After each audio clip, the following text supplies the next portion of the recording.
That one is coming to sleep on the nail with that bare skin.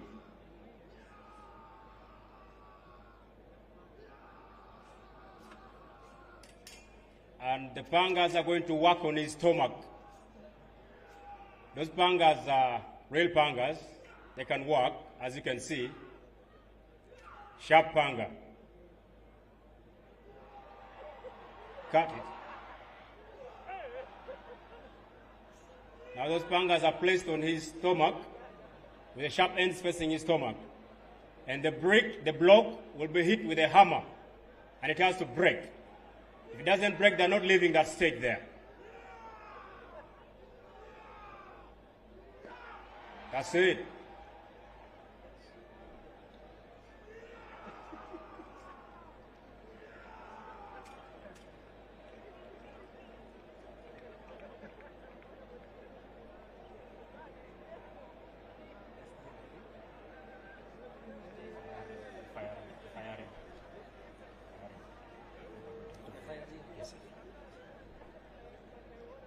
Work on time.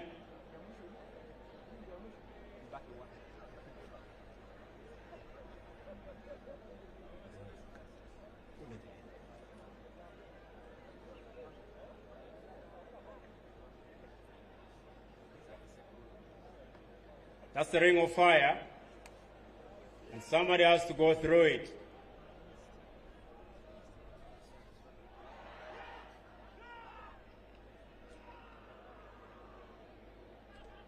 They're all going through it.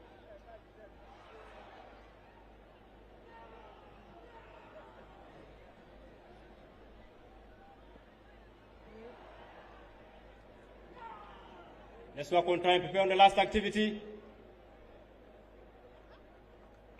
Let's go.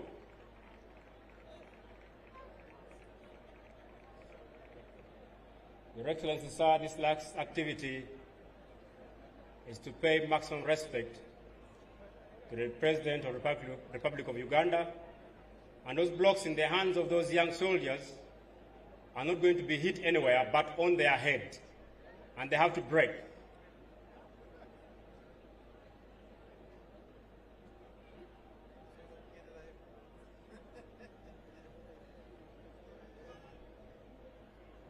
Those are concrete blocks in the layer.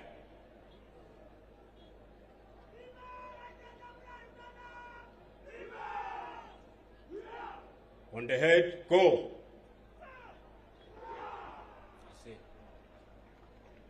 That's the end of the combat martial arts demonstration, sir. You should carry on, sir.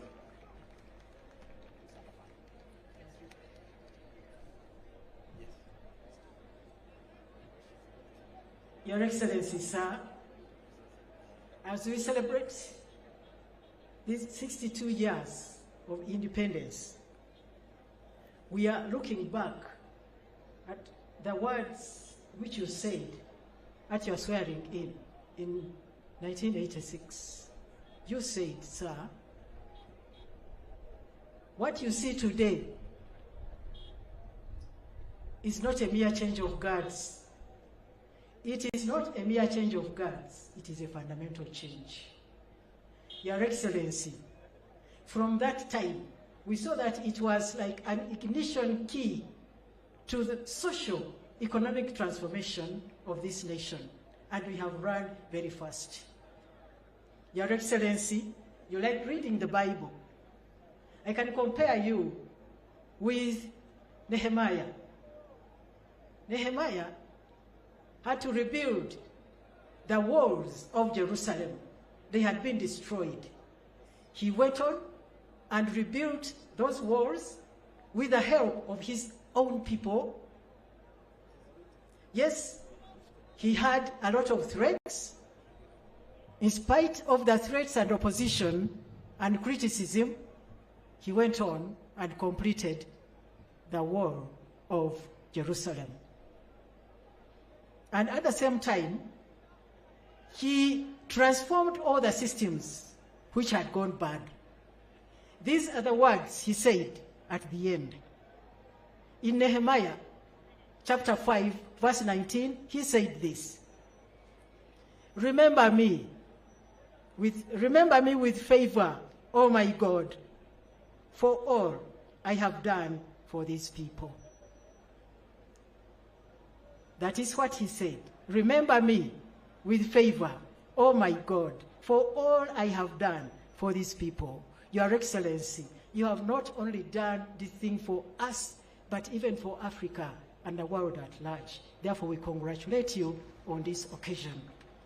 Your Excellency, at this juncture, we would like to hand over to the Director of Ceremonies for today,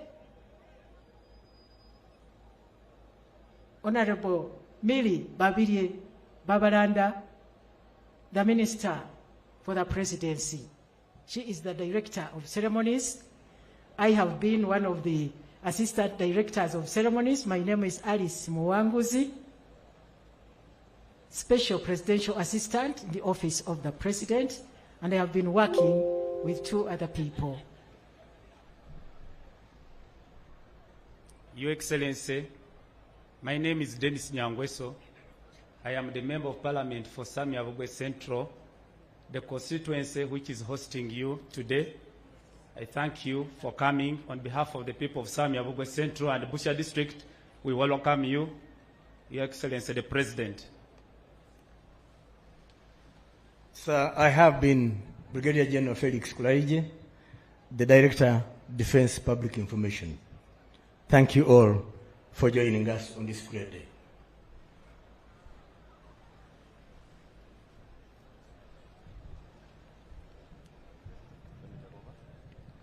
Your Excellency, President of the Republic of Uganda, Commander-in-Chief of the Uganda People's Defense Forces, National Chairman of the mighty party NRM, our Chief Patriot, our champion in the fight against HIV and AIDS, our champion of democracy, Doctor of the International Philosophy, and Fountain of Honor on the African continent,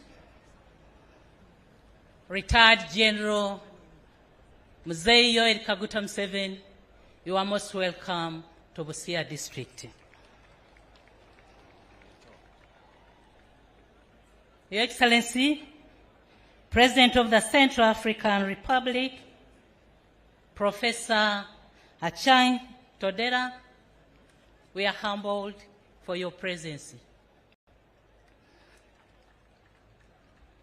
Her Excellency, the Vice President of the Republic of Uganda and Woman Member of Parliament, Katakwi District, Retired Major Jessica Alupo Rosette Pale,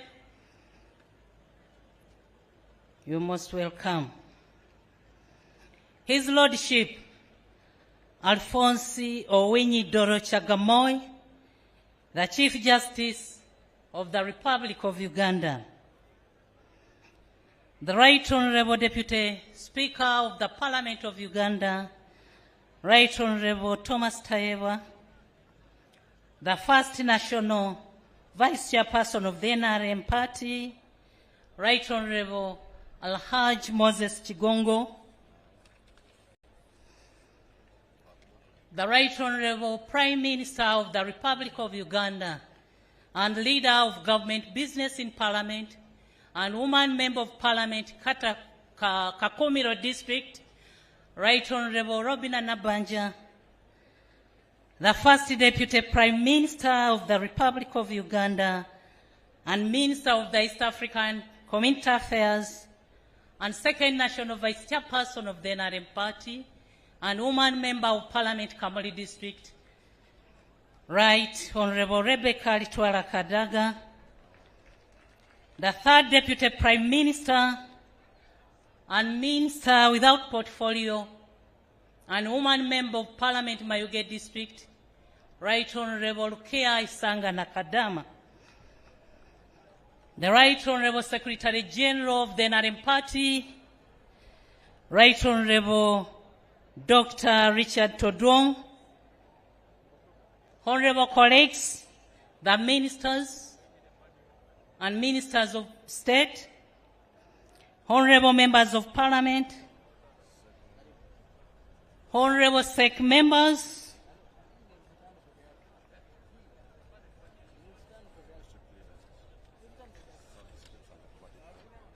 led by you, Your Excellency, as our chairperson of the National NRM Party,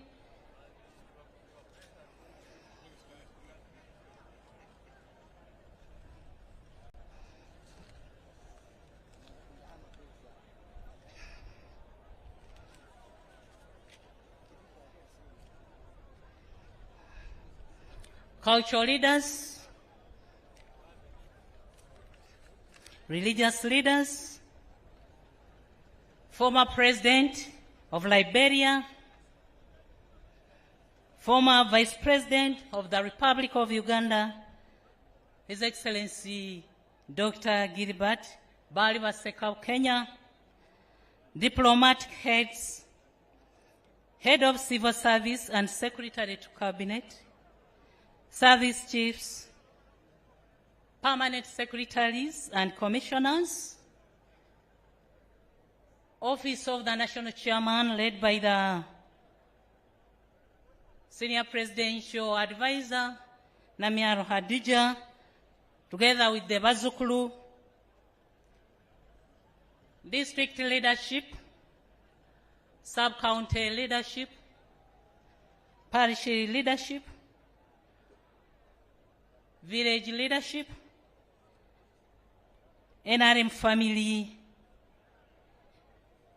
Bazukulu wa President Museveni, the doctors and nurses led by Dr. Musa Lumumba,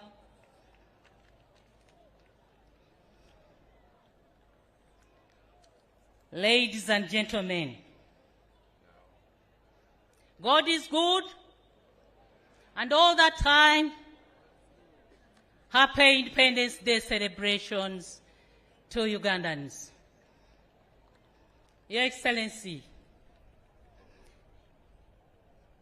allow me on behalf of the National Organizing Committee to welcome you and all our guests to CO Teachers Demonstration Primary School grounds here in Masafu Town Council, Busia District.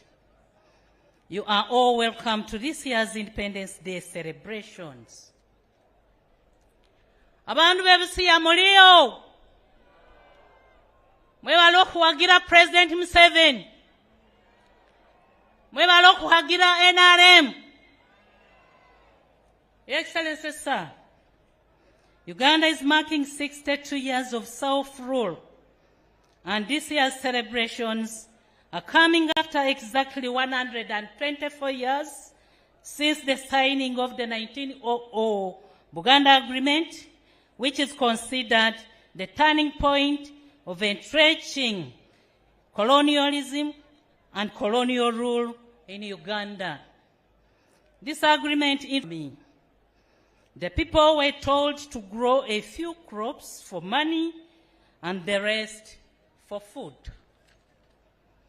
After 124 years, the people are still locked up in the mentality of working mainly for the stomach and not for the commercial value of their products.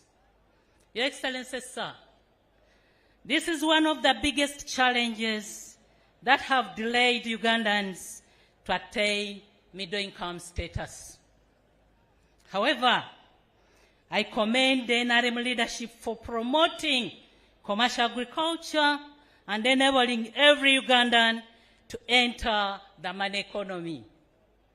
Your Excellency, allow me to thank the Almighty God for preserving your life. Last month, on September 15th of 2024, I was one of the Ugandans who witnessed the celebrations marking your 80th birthday. We cannot take this celebration for granted. God has given chance to many persons to prove themselves, but they have not ably utilized their chances to transform their communities in order to leave a lasting legacy. You have proved that one can have the chance and maximally utilize it for the benefit of millions of others. Your Excellency, sir, for God to keep you alive and for you to remain our democratically elected president, you still have a work to do to transform our country. I appeal to you, my fellow leaders and public servants, to maximize on the grace the Lord has given to us through our President, retired Museveni Museveni. If all of us listened and did what we were supposed to do, our country would be highly developed by now. We have been slow to understand and appreciate the President's message of developing our country through value additions and manufacturing. Yet this is the only way Uganda can develop in the 21st century. Your Excellency, sir, the report from IGG on corruption is highly disturbing. Yet it is politicians and civil servants and not the wananchi that are implicated. Your Excellency, sir,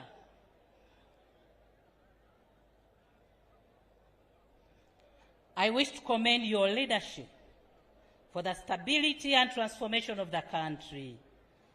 You have also nurtured many young leaders. After 62 years of independence, we have built a critical mass of leaders.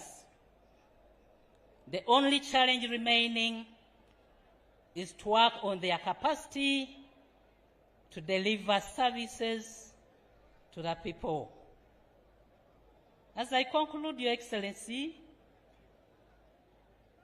allow me to let you know that we conducted a medical camp of eye screening in the office of the President through Chancery with Bazungu EV Dr. Humphrey.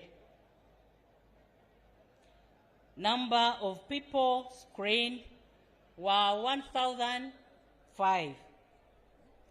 Cataracts identified were 300.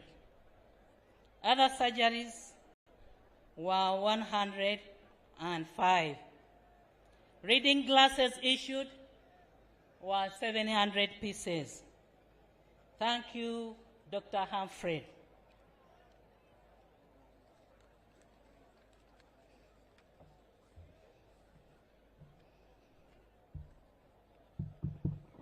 Your Excellency, sir,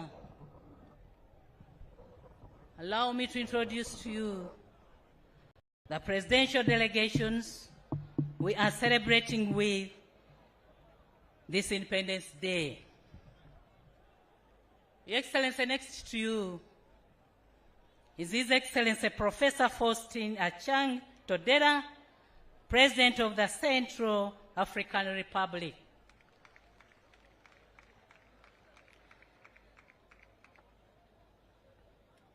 Honorable Obed Namsio, Minister of State, Director at Presidency of the Republic. Honorable Albert Yaloke Mokpen, Minister Delegate of Communications, Advisor to the Presidency of the Republic.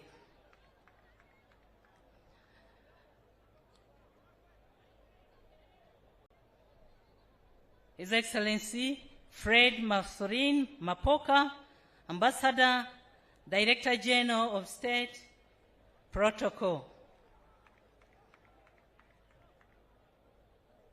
Honorable Ande Dongpo, Advisor, Private Officer Attaché to the Head of State. Left Colonel Gillis Auguste Onanga, Bodyguard of the Head of State. Miss Raisa Helen Ndou Makato, Attaché to the Presidency of the Republic. Ndo Makato, Your Excellency, below is attaché to the Presidency of the Honorable Jean Wibro Sako, Minister of State in charge of disarmament, demobilization, reintegration, repatriation, and the follow-up of the political agreement for peace and reconciliation. Honorable Sylvie Valeri Baido Temon, Minister of Foreign Affairs, the French-speaking world and Central Africans in the diaspora. Mr. Rameaux Claude Bireu, Minister of Defense and Reconstruction of the Army. General Zephrine Mamadou, Chief of Staff of the Central African Armed Forces. Division General Bruno Wayolo, Ministerial Advisor on Security Reforms at the Presidency of the Republic. Major Parfait Landre Guipi, Director of Military Protocol at the Presidency of the Republic.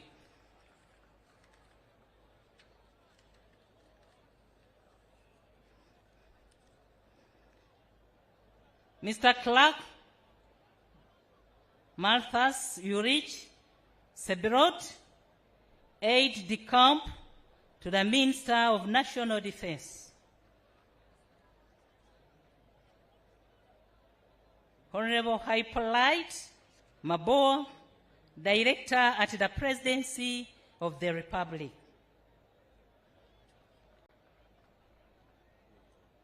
Mr. Freddy Nako Sebut, Bet, Presidential Press. Mr. Anged Sadet Golan, Presidential Photographer.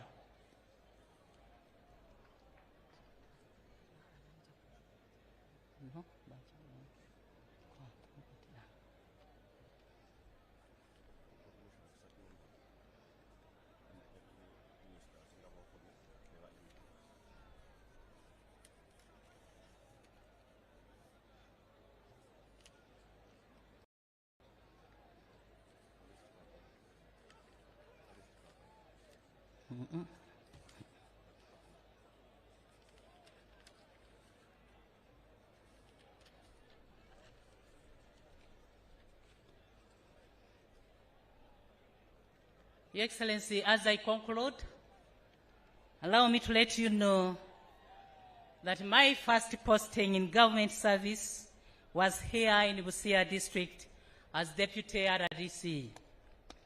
Thank you, Sir, Your Excellency, for mentoring me, together with the people of Busia. I am back here now as Minister in charge of Presidency. Thank you for the work well done.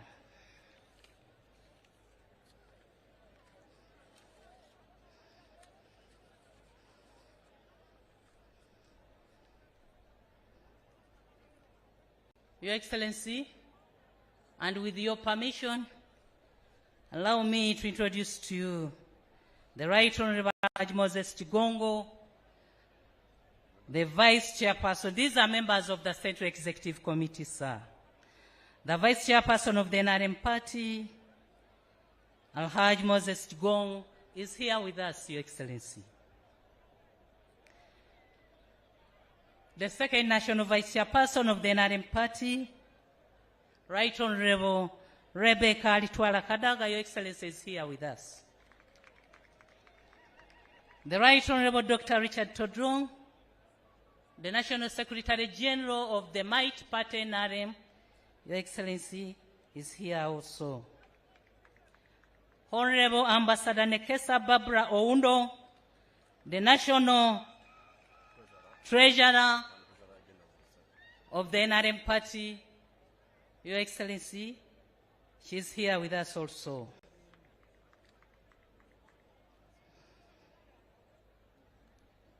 I wish to commend the district leadership of Busia, the RDCs of Busia, Honorable Molimba, who wrote to us requesting for this day to be celebrated here. Honorable Babulane Kesa Oundo, and all leaders of Busia District, and all the people of Busia District for working together to have this colorful event. I thank the Presidential Press Unit and the Media Center for ensuring that this event is relayed live on television and radio. I thank the members of the National Organizing Committee, led by Haj Yunus Kakande, for their excellent coordination. Lastly, Your Excellency, I wish to thank the UPDF for the wonderful innovation of transforming the parade from the traditional style to the impressive demonstration we have witnessed today. I thank you all.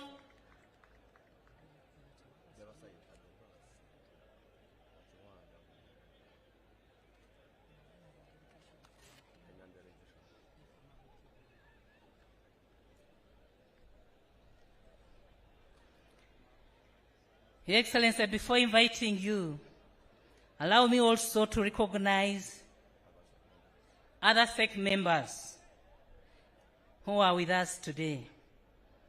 Your Excellency, we have Honorable Huda Horel, the Minister of State for Defense, Honorable Chiwanda Subi, the Chairperson of Uganda, Dr. James Tweheo, Chairperson Workers' League, Honorable Dombo Emmanuel Lumala, Director Information, Honorable Gedudu, Honorable Alisemera Jane, and Honorable Lydia Wanyoto. Your Excellency, allow me also to recognize the delegation from Kenya,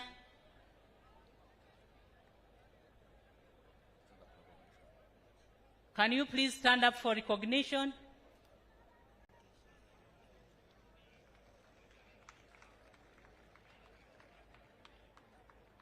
Thank you. And the former Vice President of Liberia.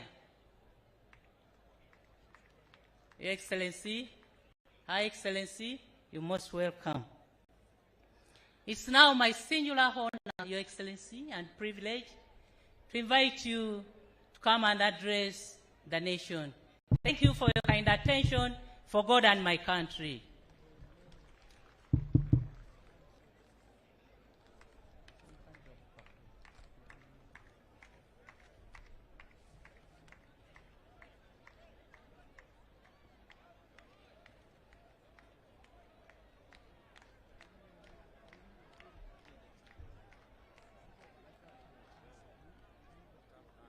Ababusiya muriyo.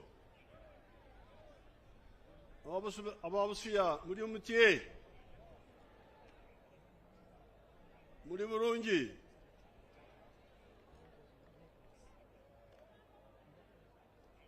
Is this clear enough? You can hear? President muri umuulira. It's not clear. It's not strong enough.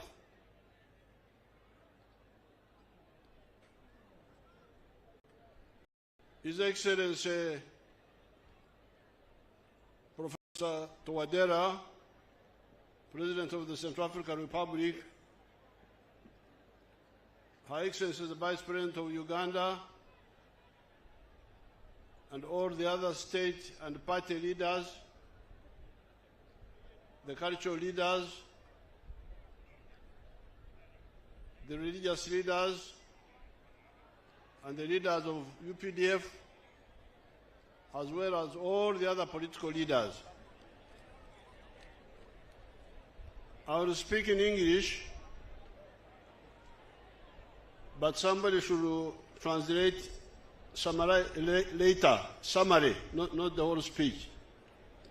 President achokuloma lusungu lufanyuma kuicha obafaluliramu President byana banaloma lome naye namali okuloma. This is because simultaneous translation will take a long time. Kulokuba nana banaloma ni hani ngalusamu bicho kuyirebe habingi muno. But before I speak, I want to invite our guest, His Excellency President Towadera, to come and address you. President Nato aloma yahalanga President umkeni wae President wa Central African Republic yecha aloma hoyimuri.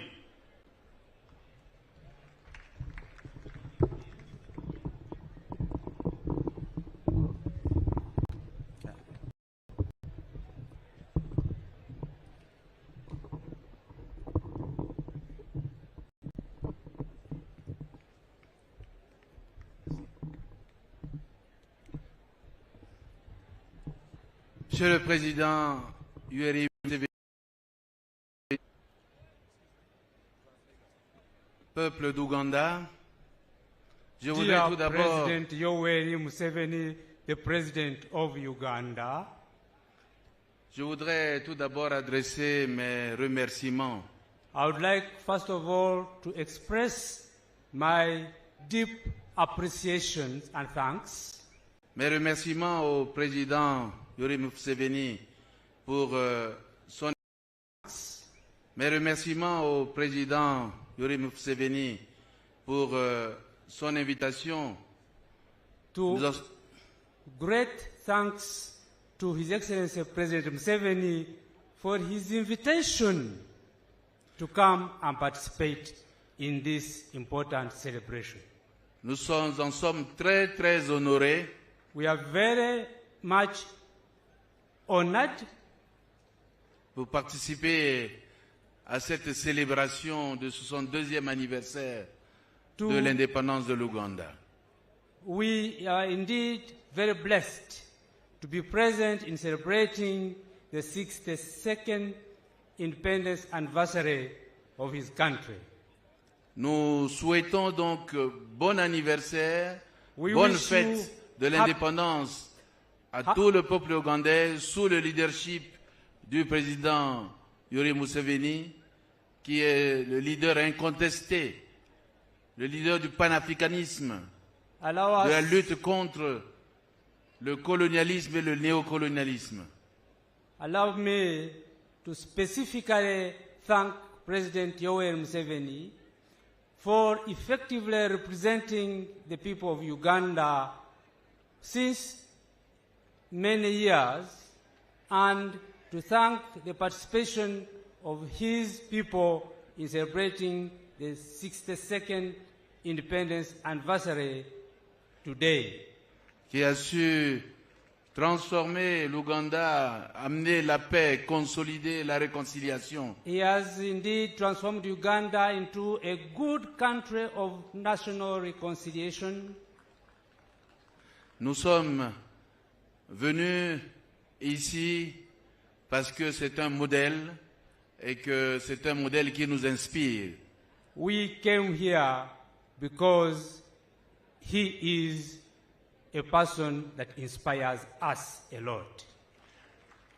En tout cas, je vous remercie et je souhaite à tout le peuple ougandais I therefore express my great thanks and great aspirations to all the people of Uganda. une bonne fête, une bonne célébration. Happy celebrations de and happy l'indépendance. feast of Bonne independence. fête à vous tous. Happy celebrations to all of you.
I want first of all to thank His Excellency President Touadéra.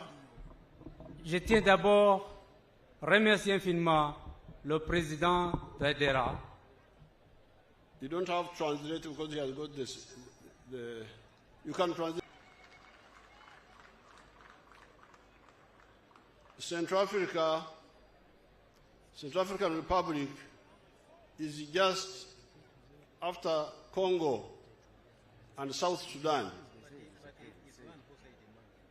And together with Central Africa,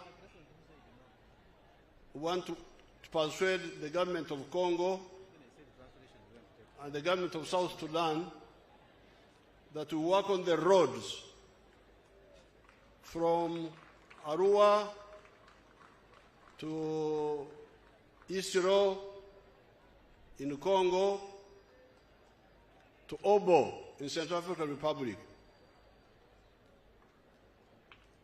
And then we need to persuade the government of South Sudan for a road through Yei, Meridi, Yambio, up to Central African Republic.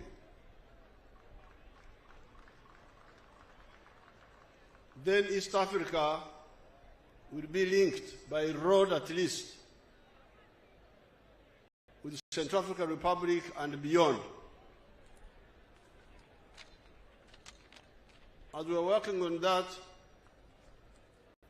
I invite the Uganda Airlines to look at the possibility, and our air cargo companies, to look at the possibility of flying to Bangui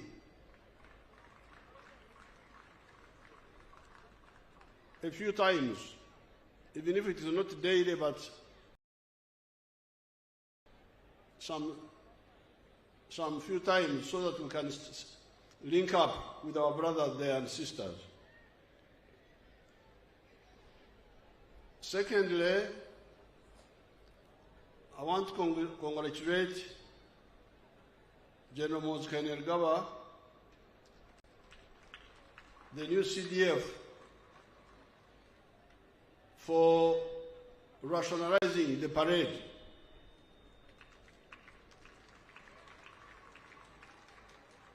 Making it shorter, and you, the politicians, should learn. Talking endlessly about nothing.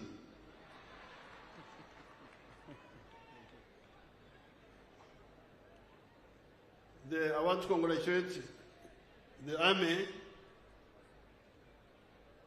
Instead of the parade staying there the whole day standing, now they have done their work and they have gone. So I want to congratulate General Muhoozi for bringing that rationality. The old parade, we got it from our brothers, but it is time to reform them. I congratulate them. Muliye mutiye. Muliye mutiye. Habari. Nyinyi wa Samia na wa Kenya na wasalimia. Salamu kwa wote. Mwebale muno. I congratulate all Ugandans on this 62nd anniversary of Uganda'S independence.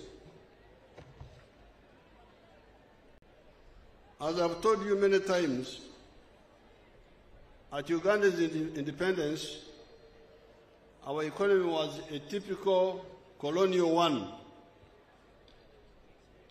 characterized by being an enclave, meaning island economy of 3 C's and 3 T's, as was being described by the colonists themselves. The 3 C's were coffee, cotton, and copper, and the 3 T's were tobacco, tea, and tourism.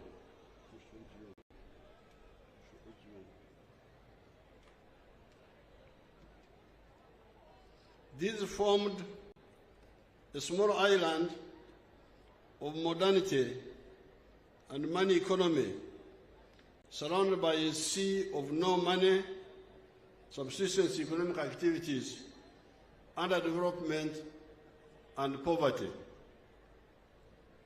By 1962, only 9% of the homesteads were in the money economy, which means that a whole 91% were outside the money economy.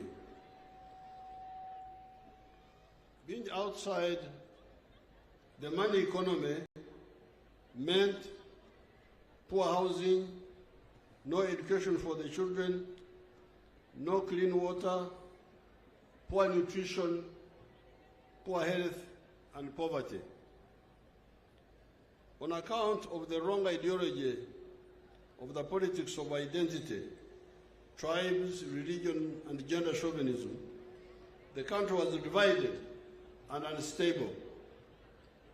This instability caused the constitutional crisis of 1966 and the Idi Amin coup of 1971. When the ignorant Idi Amin came into government, he expelled one element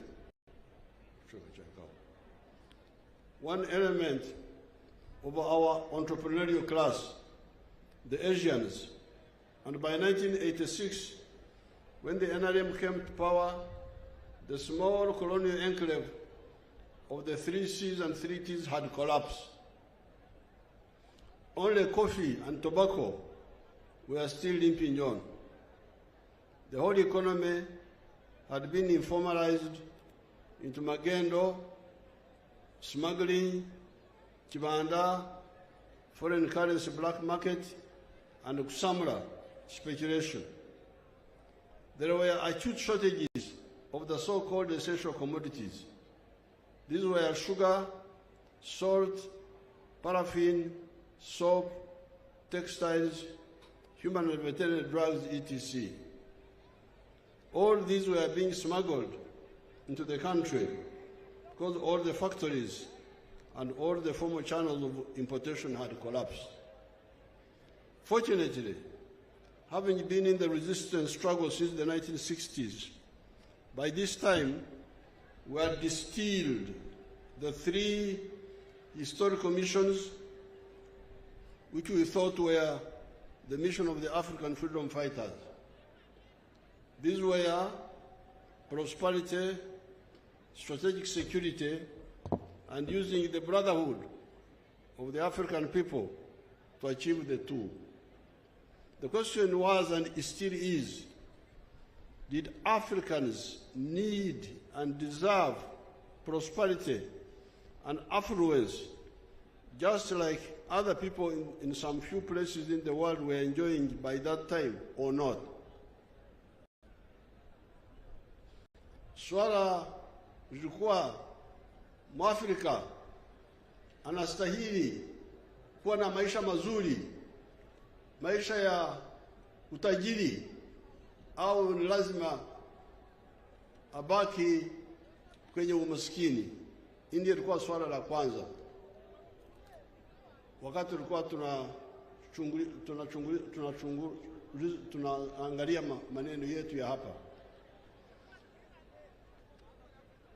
By 1960, the affluence was only in Western Europe, North America, and Japan.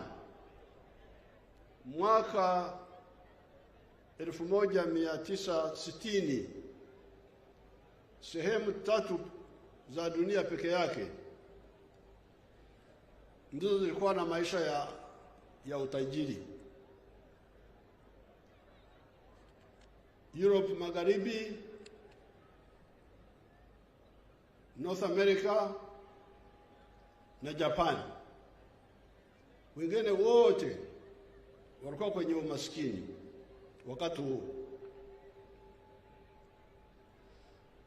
The rest of the world was in poverty. Our answer to that question was yes. The Africans needed and deserved prosperity and affluence, just like those mentioned above had achieved. Then the next question was, where then does prosperity come from? Utajiri unatoka wapi? Can it come from begging? Omba inaweza kuletea utajiri kama nchi au mtu binafsi? The answer was no. Prosperity and affluence can only come from producing a good or a service with a chibaro, ensuring maximum returns, and selling those items sustainably.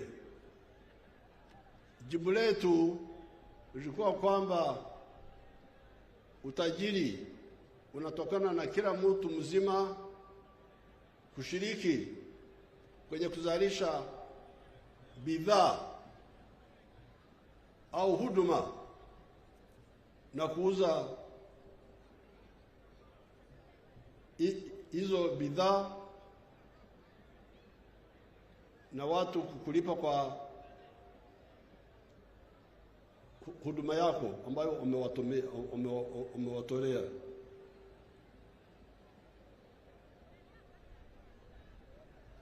Then the next question was, who will buy the goods or the services you produce? Kama ukisha tengeneza bidhaa au uko na huduma, watu gani ambao watanunua bidhaa hizo? Soko iko wapi ya bidhaa na huduma unayotoa? This is when our search for prosperity and affluence brought us into collision with the prevailing pseudo-ideology of that time in Uganda and many parts of the world. This was the ideology and the politics of highlighting the importance of identity of tribes, religion, and gender chauvinism.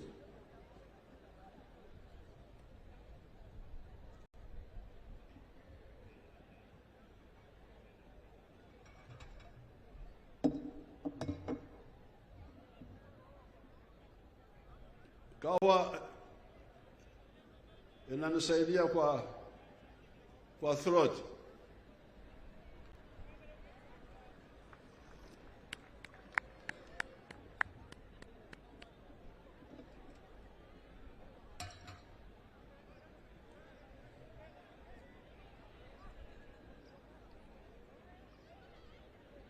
This was the ideology and the politics of highlighting the importance of identity of tribes, religion, and gender chauvinism.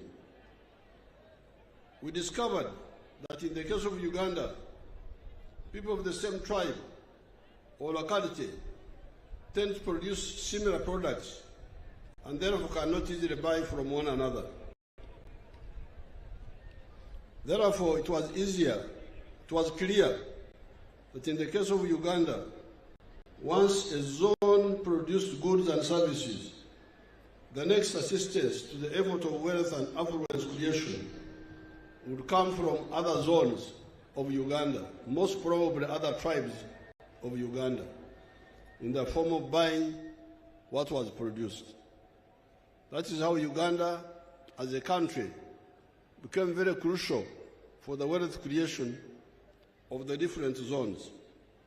Wakati nilikuwa nakuja hapa, nisimama hapa karibu kwa makazi ya mwananchi pale karibu, na niliuliza watu ambao walikuwa pale wanafanya kazi gani. Watu kama wawili waliniambia kwamba wanafanya biashara ya kuuza mazao. Alafu niliwauliza, mazao mnayotoa wapi? Hapa. Wananiambia kwamba wanatoa mazao Kamwenje. Wanakwenda Kamwenje, wanatoa huko maharagwe, wanakuja wanauza Wakenya huko. Sasa hii ndio siasa ya NRM. Kuzalisha mali, alafu kuuza hiyo mali kwa ndani ya Uganda na kwa Afrika nzima. Kama unaelewa hilo, huu uhusiano uweza kuwa kwenye mambo ya ukabila, mambo ya dini, mambo ya kudharau wanawake na watoto na vijana. Haya yote ni madhambi ya wanyonyaji. Ndio wanaamini mambo hayo, kwa sababu huyu mtu hapa kilomita, nusu kilomita hapa, nilisimama hapo, utajiri wake unatoka Kamwenje, ndio anatoa maharage. Kwa hiyo watu wa Kamwenje wanamsaidia kibiashara, alafu na yeye anawasaidia kwa sababu anafikisha bidhaa zao, mazao yao kwenye soko la Kenya. That is where prosperity comes from. Prosperity comes from producing a good or a service and selling it. And whoever buys it is contributing to your prosperity. And you are also contributing to his prosperity.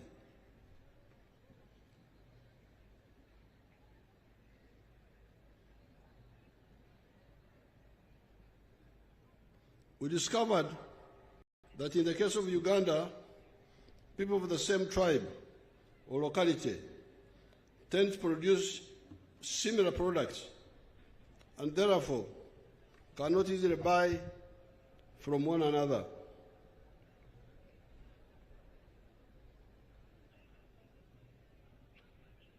Therefore, it was clear that in the case of Uganda, once a zone produced goods and services, the next assistance to the effort of wealth and affluence creation would come from other zones of Uganda, most probably other tribes of Uganda, in the form of buying what was produced. That is how Uganda, as a country, became very crucial for wealth creation of the different zones. All the zones, all the tribes, all the religions, all the gender groups of Uganda needed Uganda for their prosperity and affluence. That is how we distilled the first ideological principle of the NRM, patriotism. Love Uganda. Why? It is because you need it for your prosperity. Ndio sababu jambo letu la kwanza kisiasa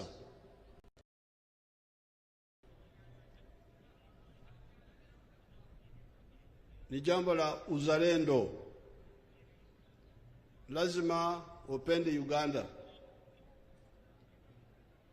kuliko kuangalia makabila na madini na grupu zingine. Sababu gani? Kwa sababu utajiri wako unasaidiwa zaidi na Uganda kuliko kila kabila likijitenga peke yake. However, soon we discovered that even Uganda was not enough. We needed East Africa, and we needed Africa for a bigger market. That's our second principle of Pan-Africanism. Love Africa. Why? It is because you need it for your prosperity. Soko la ndani ya Uganda halitoshi. Soko la Kenya halitoshi wazalishaji mali wa Kenya. tangu mwaka 64 mfuko wangu wakati bado niko mtoto wa shule ulikuwa unasaidia wa Kenya kwa kununua bidhaa kutoka Kenya. Kule kwetu mbali Mbarara walikuwa wanaleta maziwa kwenye karatasi zenye chapa ya KCC, Kenya Cooperative Creameries, something like that. Kwa hiyo kule Mkenya alikuwa anafaidika kwa mfuko wangu. Mimi nikinunua maziwa ya kutoka Kenya, Mkenya namsaidia, anapata pesa, na Mkenya mwingine anapata ajira, kazi. Ndio sababu unasikia kwamba msingi wa kwanza wa NRM uzalendo, penda Uganda. Sababu gani? Kwa sababu Uganda ndio itakusaidia kwenye shughuli zako za kufanya biashara. Lakini vile vile Uganda haitoshi, lazima upende Afrika. Kwa kizungu tunasema Pan-Africanism.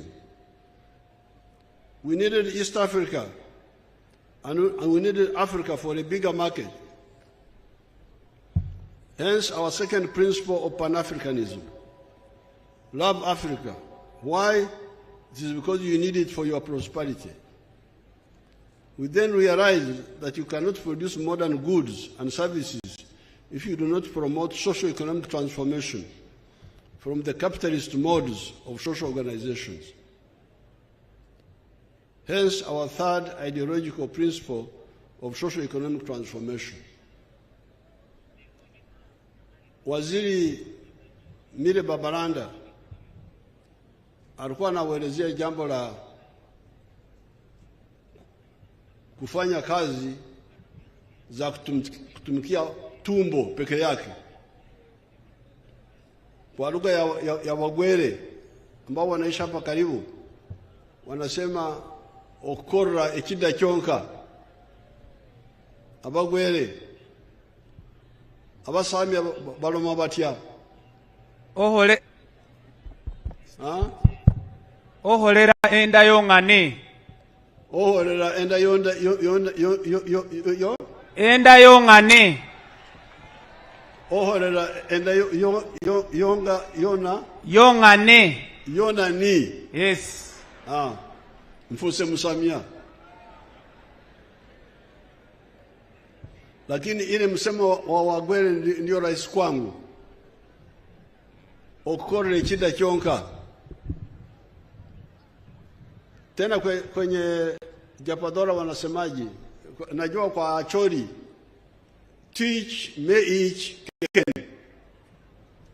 Japadora wanasemaji? Kuna mjapadora hapa?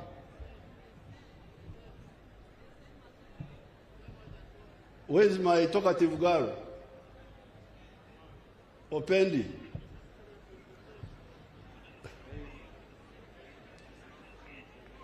Who?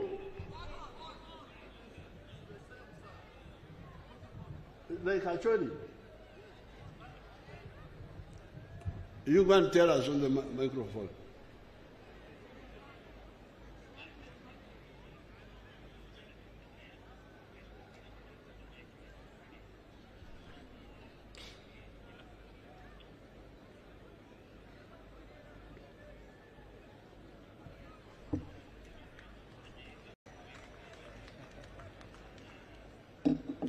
Good for his exercise.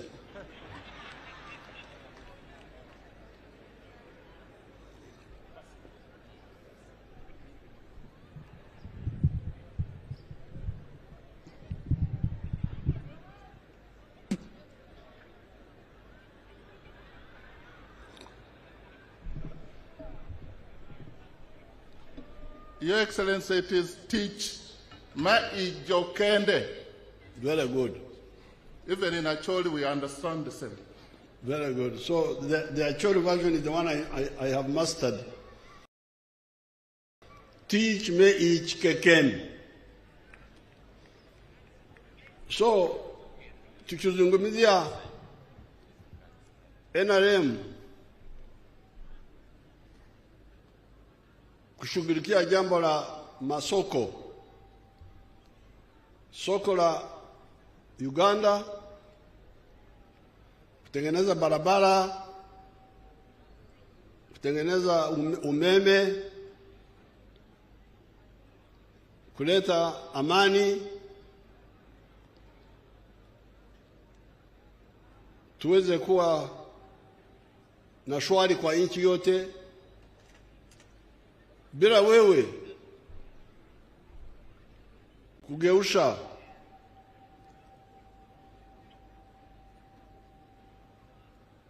maisha yako, unaweza kukosa fursa hii. Ndio tunasema kila mmoja lazima ajifunze dasturi ya kushughulikia mambo ya chakula, lakini vile vile vitu vya kumletea pesa mfukononi.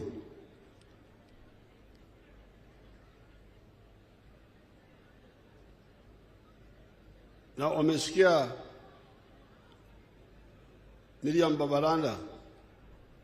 Mariam alikuwa anasema bado watu wengi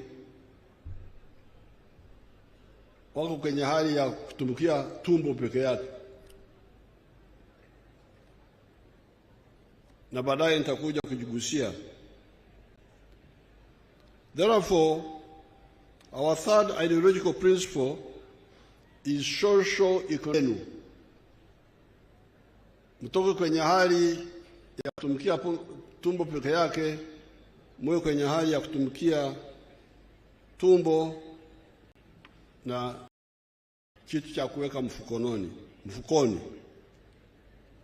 The final ideological principle we distilled was democracy, so that the people are able to hold their leaders accountable,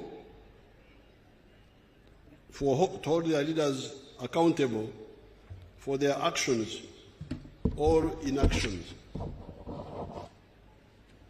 The second historical mission we distilled was strategic security. Can Uganda, acting alone, ensure its strategic security?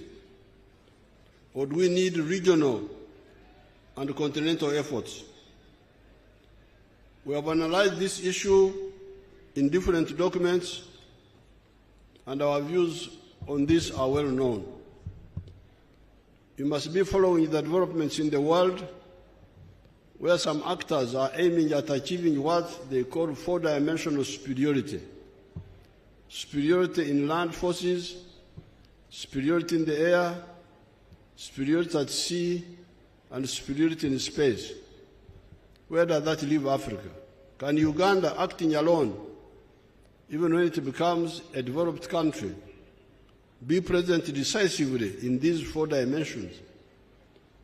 However, the African Pan-Africanists have been telling you that an East African federation or any comparable political integration unity in other parts of Africa can. These Pan-Africanists have been W.B. Du Bois, Marcus Garvey, Sylvester Williams, Kwame Nkrumah, Sékou Touré, Modibo Keita, Mwalimu Nyerere, Louis Rwagasore, Aman Abed Karume, Kenneth Kaunda, and others. Kwenye mambo ya usalama kwa jumla, kujilinda kutokana na hatari za aina yote, sisi tulikuwa tunafundisha watu wetu kwamba Afrika inapaswa kufanya pamoja. Tukifanya hivyo ndio tutaweza kuleta amani. Mnasikia hii fujo yote ambayo iko kwenye bara la Afrika. Wakati tunashirikiana tunafaulu. Wakati tulishirikiana wakati wa ukoloni tulishinda wazungu Mozambique, Angola, Zimbabwe, Namibia, South Africa. Kwa kushirikiana tuliwashinda kivita.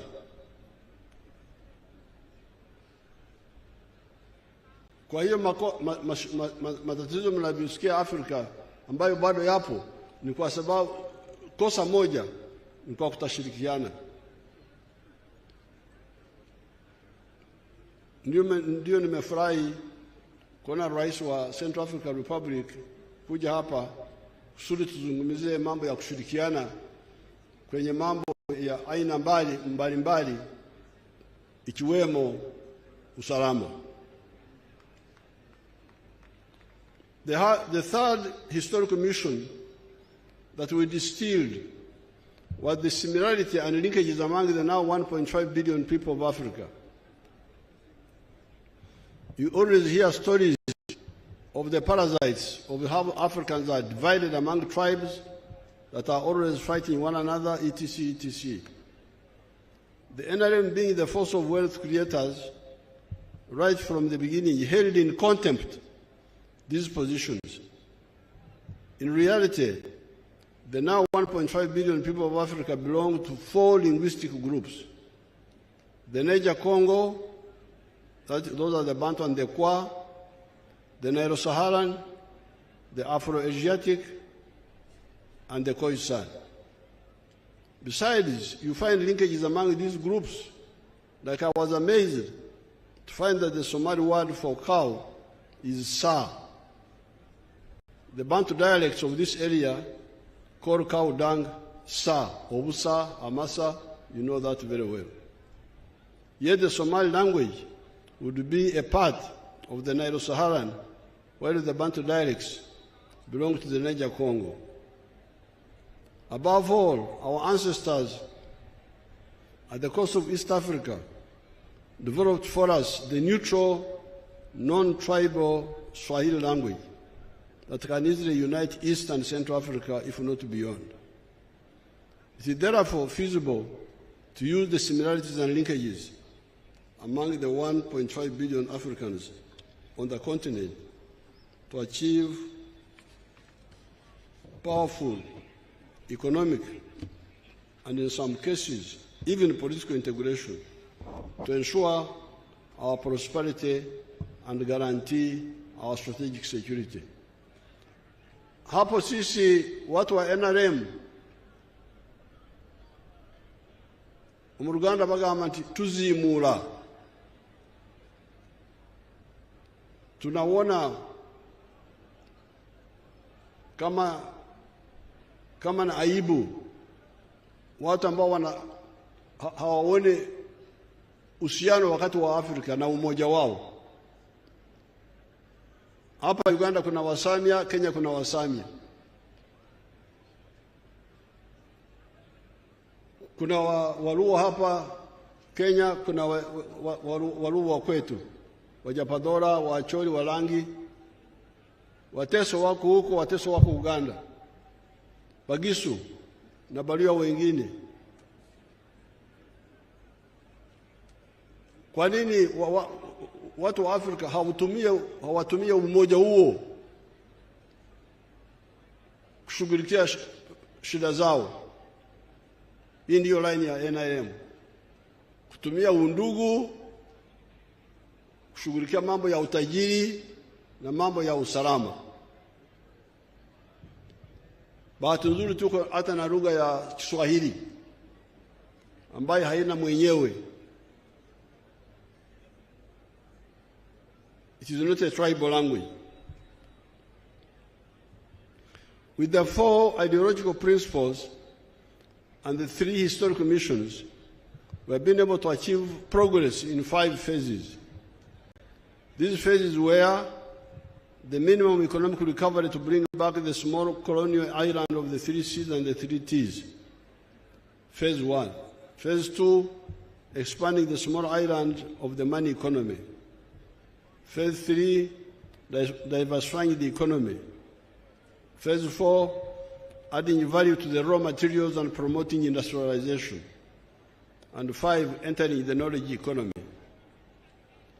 We were able to revive the production of tea that had sunk to 3 million kilograms from 23 million kilograms of 1970. Bring back tourism, bring back cotton production, and we are working on reviving and upgrading the production of copper. We did not only revive the production of these products, but expanded them as follows. Coffee from 2 million bags to now 9 million bags. Tea from 3 million bags to 60 million kilograms. 3 million kilograms, 60 million kilograms. Tourism from earning $17 million of 1970 to $1.5 billion of the pre-COVID time. We have diversified, going away from the colonial deception of having what they called cash crops and non-cash crops. This is what Mariam was talking about. We told our people that anything that is used by society on a large scale can be a cash product. Hence, maize, milk, cassava, beef, bananas, fruits, forest products, etc. are now cash products. These products deal with the import substitution and expanding our exports. We realized that the big problem of Africa and the other colonies has been the issue of producing only raw materials. This has been a disaster for Africa. Uganda may get $2.5 kilogram per kg, per kilo, for bean coffee. The same kilogram, roasted, turned into coffee powder, and packed outside, may fetch $40. As a consequence of this, from the global coffee value of $460 billion, the coffee growing countries of the world are sharing only $25 billion, and Africa only $2.5 billion. Germany, a non-coffee growing country, earns $65 billion, more than all the coffee growing countries of the world. This is how the colonies and the neo-colonies have been donating money, jobs, and development energies to Europe and North America. Therefore, we have been deliberately taking steps to end this betrayal by African leaders to Africa. Mambo ya kuuza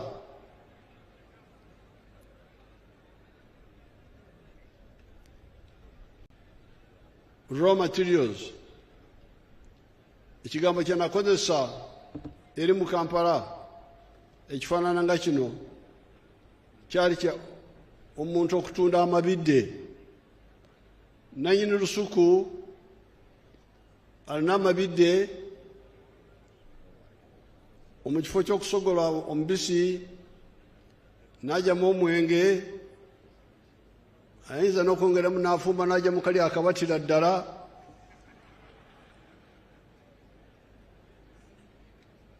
Mpulira nti mukaagala nnyo ako. Nze sikakwatako. Gye emyaka 8 gye mulaba akantu ako. Naye kati oli bw'atunda amabidde, emigaso gyonna egidirira mu ssente gitwalibwa abalala. Yensonga ffe abayanalemu tubagamba nti totunda amabidde. Weesogolera omubisi, ogyemu omwenge, oba oli wakukola kali akatera ddala abantu akakole naye ojjemu kinene ojjemu ekyomugaso kyonna kati wakati tunakuja kwenye kahawa ulimwenguni thamani ya kahawa bilioni kati olaba no mu Luswayiri nalwetaaga obuyambi Abaswahili tebalina bigambo ebimu ng'ebyaffe eno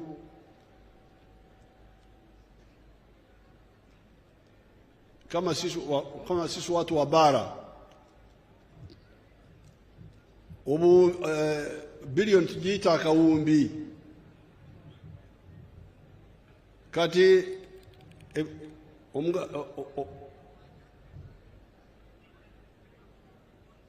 value mu Luganda bajogera batya value omuwendo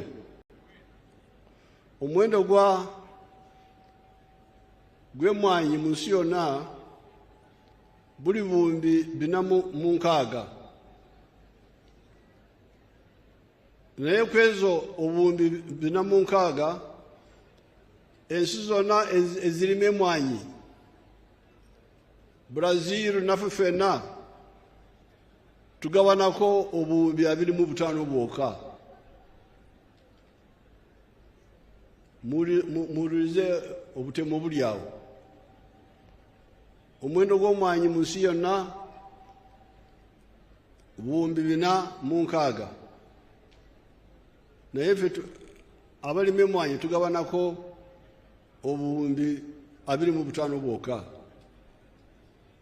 Abafrika bambi bo bagabanako obuwumbi 2.5 ate kwezo obukadde 9 bujja wano mu Uganda kubanga Uganda tuli mu emmwanyi nyingi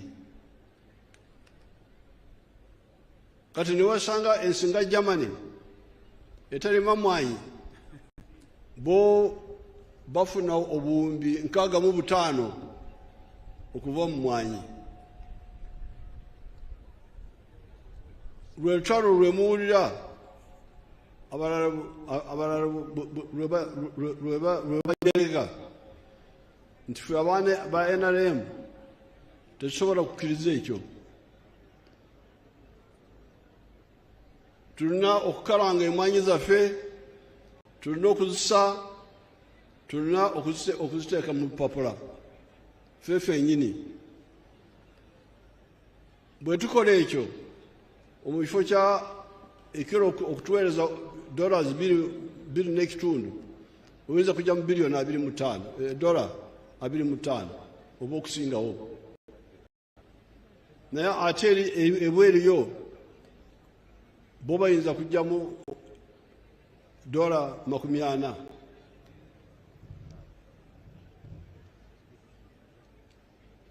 In spite of the opposition, we have succeeded in some items such as milk, kati bw'otunula ku mata, awo tulemeddewo. Amata gonna okugajja mu kiraalo, ogatuukira ddala ku mmeeza, twagongeramu omugaso. Maziwa yote ya Uganda tunaipitisha kwenye viwanda kutengeneza maziwa, kuyasafisha, kuyapatia maisha marefu na kutoa vitu vingine ambavyo vinatoka kwenye maziwa, by products.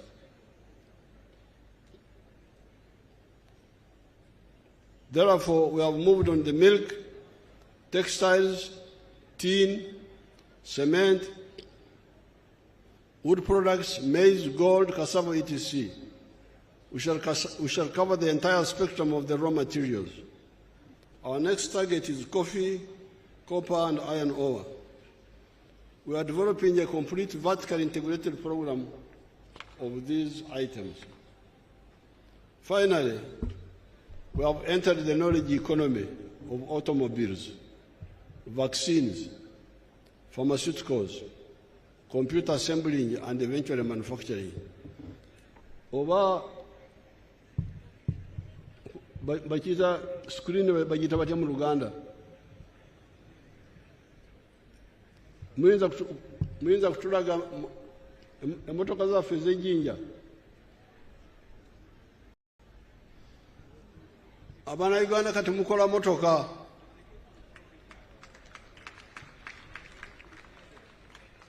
Ku lutimbe sekere ku emmotoka zaffe oba mubadde mu lugambo temulese bwino. Temulina kwogera. Bwe munaagifuna muziteekeko. Kati baganda bammwe bakola motoka. Emmotoka ze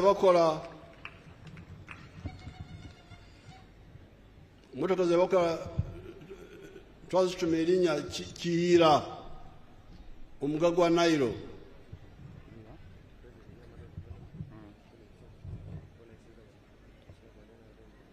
All in all, we are first of all to tackle the mistake of allowing big sections of our population to remain outside the money economy. Abakolera ekida kyonka, working only for the stomach. According to the latest census data, finally 67% of our people are in the money economy. It is 33% that are still outside the money economy. Kati okuva mu kaweefube ezibaddewo eza NADS, General Sale Wealth Creation, kati ne PDM, kati kigambibwa nti amaka 67 ku buli 100 kati gayingidde mu kukola ssente. Naye tukyalina amaka 33 ku buli 100 agakyajeemye.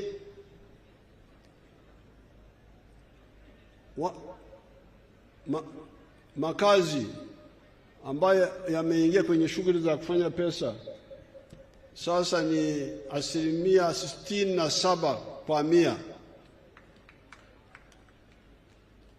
lakini hiyo inamaanisha kwamba bado kuna 33 ya makazi ambao wako nje ya shughuli za kufanya pesa. Tena unachiona kama hapa wakati nakuja kwa ndege unaona ardhi nzuri lakini hamfanye shughuli za kufanya pesa. Nitarudi Bukedi na sehemu zingine kuangalia hili jambo. Nitarudi. Ngenda kukoma okuyomba namwe kulo kukongola kulwa kimukongola ne mubere bali ate ne mwesera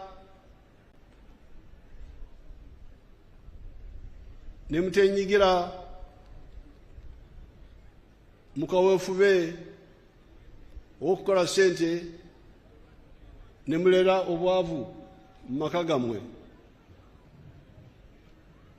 On account of these measures, it is estimated that by the end of June 2025, of the end of this financial year, the economy of Uganda will be US dollars 57.57 billion by the exchange rate method and US dollars 163.3 billion by the PPP method, even before we start getting our oil out of the ground.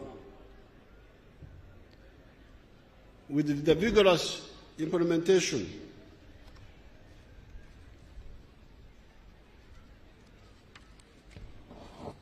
of all the phases mentioned above, we shall grow the GDP to 500 billion. This brings me now to the following crucial words I have been putting forward to you recently. These are development and Kurakurana, wealth of Gaga, service provision, health, education, security, crime, etc., obuweereza, and jobs, emirimu. Bwe nakomawo tugenda okwongera kwogera ku bigambo ebino ebina: enkulaakulana, obugagga, obuweereza n'emirimu. Bwe mbadde nzija wano nzije ku luguudo olulungi lwe twakola okuva e Namayingo, lulungi ddala, luli awo. Naye bwe mbadde ntunula bali y'oluguudo, mbadde ndabawo obwavu bukyaliwo. Kati obwavu okuliraana n'enkulaakulana si kyamagezi, kubanga obwavu bubwo ng'omuntu. Enkulaakulana ya ffenna, oluguudo lwa ffenna, essomero lino eriri wano ly'abantu bonna. Naye obwavu buli mu makaago. Naye ffe tugezako kyonna ekisoboka okubayamba muve mu bwavu obwo.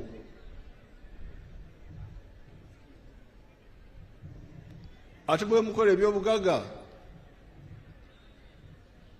bye bizaala emirimu. Bw'oba olunda embizi oba enkoko, bugagga bwa muntu.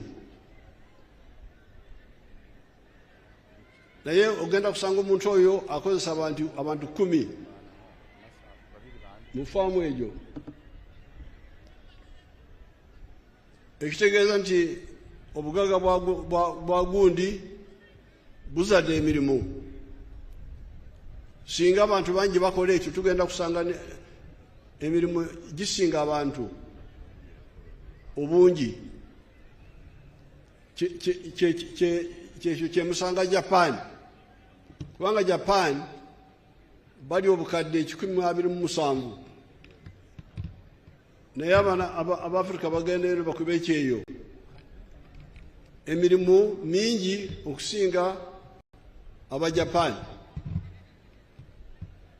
Omuntu ava eno n'asanga waliwo emirimu etalina agikola, ne mukuba ekyeyo. Yembeera nyina ndyagadde mukole, abasobola bwe basobola okwenyigira mu by'obugagga bagenda okukola emirimu, ate emirimu igenda kusinga abantu obungi.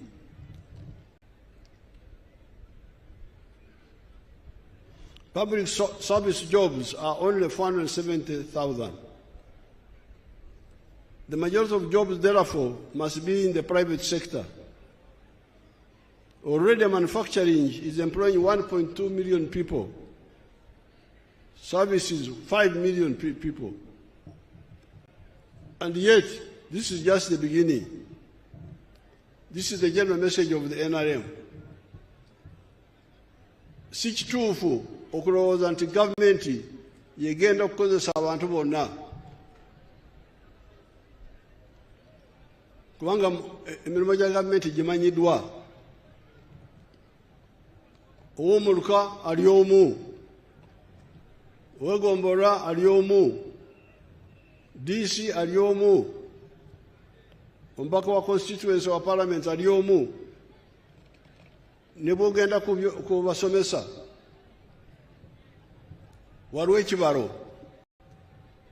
Omubudde obwaffe omusomesa omu yasomesanga abaana 40. Kati bangambye tugiyita teacher people ratio. Bangambye nti kati mwakiteeka ku omusomesa omu eri abaana 50. Bwe twaggalawo lwa korona, abaana abagenda mu byalo baali obukadde 15. Kati bw'otwala ku kibalo kiri ekya 55, ogenda kusanga nti abasomesa abeetaagibwa bali 30,000. N'olwekyo emirimu egyo tegimala, abasomesa, abasawo, abaserikale, abapoliisi tegimala. Emirimu emingi muwulidde kati mu buweereza services already bakozesa abantu miliyoni 5. Ekyo nakyo tukitangaale tuleme okwonoona obudde ate abakulembeze nabo baguumaaza abantu ne batabanyonyola bulungi. Regarding the immediate plans for boosting the economy, I must mention the issue of the railways, the old meter gauge that is being repaired, and the new standard gauge railway that will go from Malaba to Kampala and Kasese, as well as going from Tororo to Lira, Guru, Nimure. With our petroleum resources, we are going to fund all this. The importance of the railway is to lower transport costs. This makes it easier for business to make profits. We are already handling electricity. With low cost of production, Uganda becomes more attractive to business operators. They make profits more easily. Therefore, the people of the East rise up and take advantage of the government programs of PDM, Emyoga, Grow, etc. to join the money economy. The government has arranged for the rest: peace, infrastructure, the markets, etc. I cannot end this address without again emphasizing the importance of the African economic and political integration in whatever we are doing in regard to the two historical missions: prosperity for the African people and the strategic security. All patriots and Pan-Africanists in Uganda should link up with our brothers and sisters in Africa to work for the economic integration of the whole of Africa and the economic and political integration of East Africa, leading to the political federation of East Africa. Muongee na wao wasamia kutoka Kenya na Wajaluo na Wakikuyu, tufanye muungano wa East Africa ambaye wazee wamekuwa wanapigania na mimi nimekuwa napigania kwa sehemu kubwa ya maisha yangu. That is what will be the insurance and guarantee for Africa's prosperity and strategic security. Otherwise, we are building a Latin America in Africa, and the sort of stagnation and misery you see in Latin America is already visible here. We are most pleased to have the visitors from the Central African Republic. His Excellency, mumpigie makofi.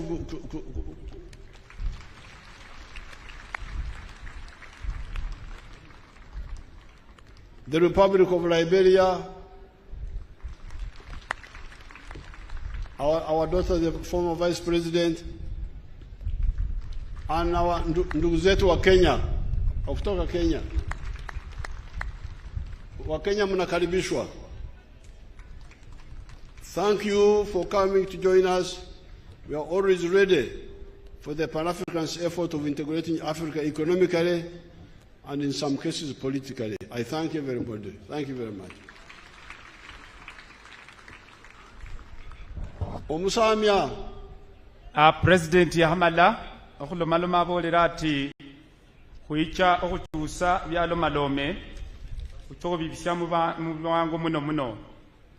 President natalomaloma alangire President Mukeni amwebasire okuicha yamwebasa okukyusa Uganda yabola ati ngaba President basye mu Africa niye mulala oba President bibewunjaho okwekeraho era ife bana Uganda kuline habi kubanende President Yoweri Kaguta Museveni mukulomaloma hwaye yebasire bosi bechere yangire kulo mukeni wa yechirano okwekesa otukwegata sikulundu muno ngalomaloma hungira barabara nadala eitula Arua ni ruha itio paka mu Central African Republic yabola tirwe barabara indi tula Southern Sudan yosi abandi banyala babitiraho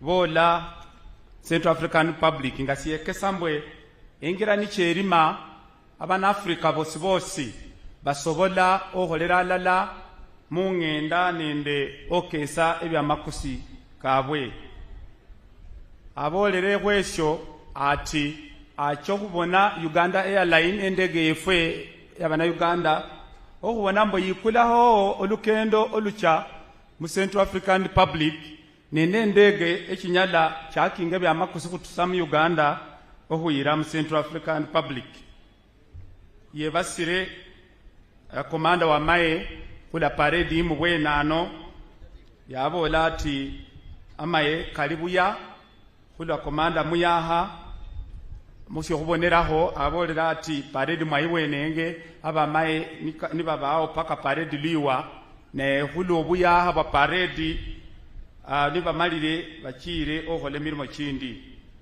ayosa yosere abo bana Uganda bosibosi kulo emyaka kasasa bana kibiri nga hwetuka yacha mu lukendo president lwakendere nende nare mu government lwakendere okutula luyengira mu bwami nenga natengira esi yatubola Uganda mu economy yanyola nga lumumanyire ebintu sibya becyangaho ebintu byekusanga nga balino okuberesa ebarua mundalo chobote mundalo chamini ebintu koti sukali ebintu koti sabuni sibintu byabone hangasa buli budalo ngolino kucha obo mumanyihe nadala abo babechanga omaye bakwandikira habarua kuwacho wafune ebindi ebyo ni esindu silala president byema ho yabona ati nataachuse syalo sino nga abitira mu bindu bya lomalome hano binjo kubekesa abolera ati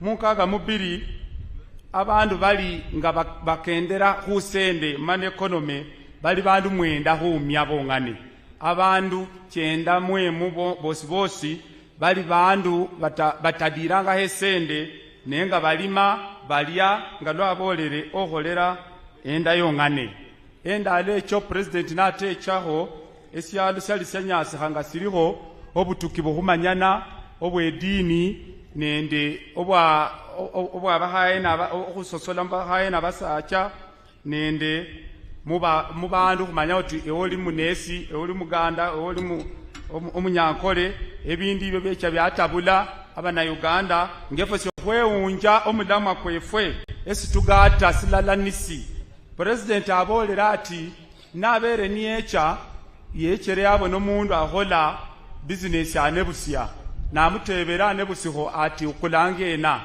president bamukaluhemu ati omundu yakolanga byakusa madimu akula kamwenge yekyabona ati program chae yekyamo nyambwe abana Uganda bosibosi ngalukwebulwa kumenya nasilala handu bandu balala bahola batusa ebindu binasilala wobona oti bandu abatusa amabere uli mundu atusa amabere musitundu yabanga yuma kula hundi esiyesyo kwabanga amabere kadiba mu bandu esiyekesambwe kubaho nende bakusa abahola bindi ibyo kwetaga ababikula kulesyo ngomo na Uganda wetaga muna Uganda esiyesi ewonyalo kulimana ebindu byawo wao makula na yakula atularuwa habola ati kubilala kumisingi kwae niyo okudaha Uganda okuba patriotic yabola ati patriotism esiyo kubiri yabola ati uli mundu mu Uganda nahengao okulima okutuse bindu yokukusa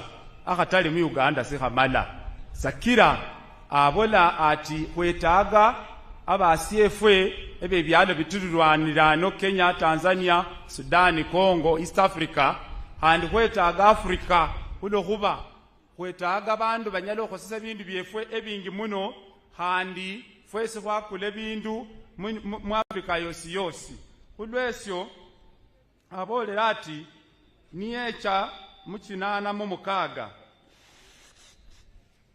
yaliwo ebyamalira bikyuse ne mu Luswahili kandi singicha obikyusa kuloba obwire budidi yabola ati esindu sikulundu siene nani saa kino abana Uganda ni bamali okubona mbo balina hatale balukula baluku otuse bindu nahandi balukusa ebindu ibyo byongane sibinyala okutukyusa obulamu bwefwe esyo okuboneraho emwanyi kulima muno emwanyi kutusa muno mabere nenyumawo sikubere nukufunamu kulokuba efwe kubukula ebindu bino nukubikusa nga lukubifuna ate president abola ati bindu bino nukucha kwabyongera mu mutindo bicho kutuhonya okufuna esende enyingi abere syo kuboneraho ati esyalo koti Germany abantu sibalime emwanyi naye kulokuba babukulange emwanyi kyefwe ne bakitamu bakyongeramu omutindo niyo balala obahira ofuna mu sende kyemwanyi efe Uganda bahira emwanyi abalime emwanyi ohira Germany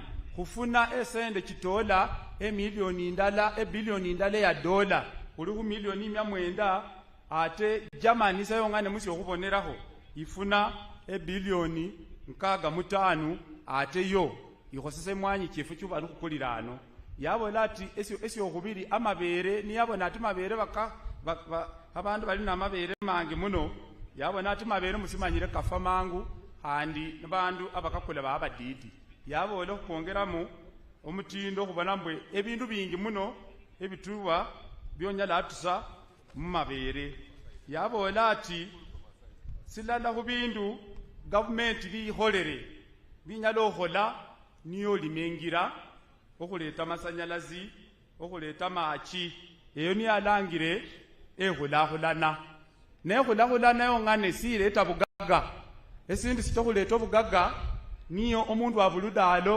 okhosese ehulahulana government yale iiretere engira government iiretere obisya khusine syamakusi otesende musawo amasanyalazi okakhosesa otye kudisanye government ikhole mulimo kwayo efwe ngabana Uganda ngabasami abagwe fesi khube nende omulimo kwefwe yabola ati bindu bilala byaleta busyalo kuno niye ndola muwene kubere nende ndola lufanyuma lw'emyaka 5 kuba nende ndola abakulembeze bacha mu bandu baba banyonyola abantu babasima oba bahola nga lubaba nibadahire abolere ati esindu syokwerinda sindu syokulundu muno hani nga esyalo silala syongane sisinyala okwerinda syongane sidaha ebyalo bindi kuloba obyokwerinda werinda asyano werinda mumbewo werinda akulukulu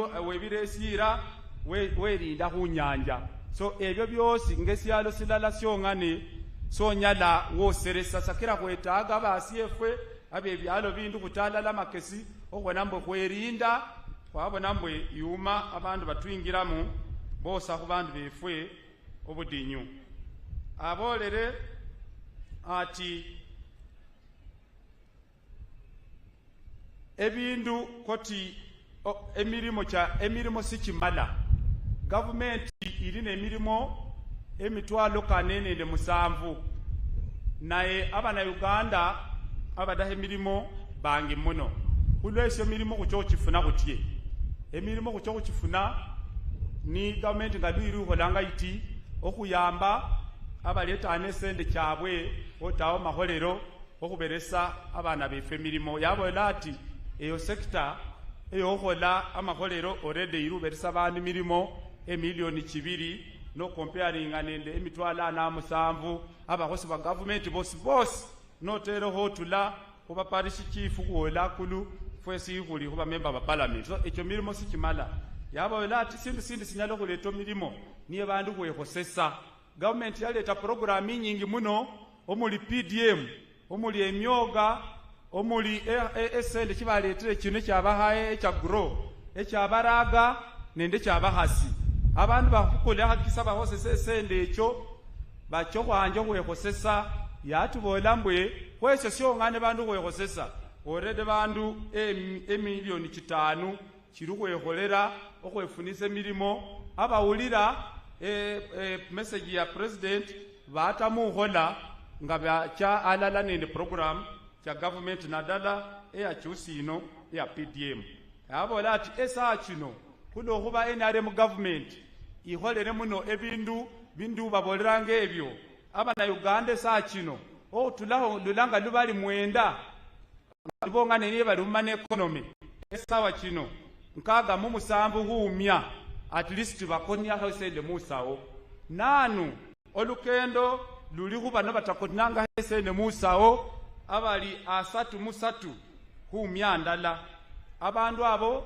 bosi kudaho badireho kubone mbwe bayombaha banjo otuza okonye sende musawo abolere atalucho kukaluha achokukaluha ebukedi yosi aikendemu abasimuse abone budinyisina abo muri kubitamu wakubade government ikesero kuleta program kino government iretere kulahulana iretere masanyalazi irimirengira iretere machi ibabere sende chokwekosesa mu PDM naye kusina njuha handi bano makumika datu kuba datu basidongere enyuma so ohonyo enomanuma ibere a president amali senabola ati simbi sacho tahesira nanu niyo engenda ererwe egari yomosi alukesaho government okuteresa egari yomosi halerira eryakenanga nehandi balugomba egari yomosi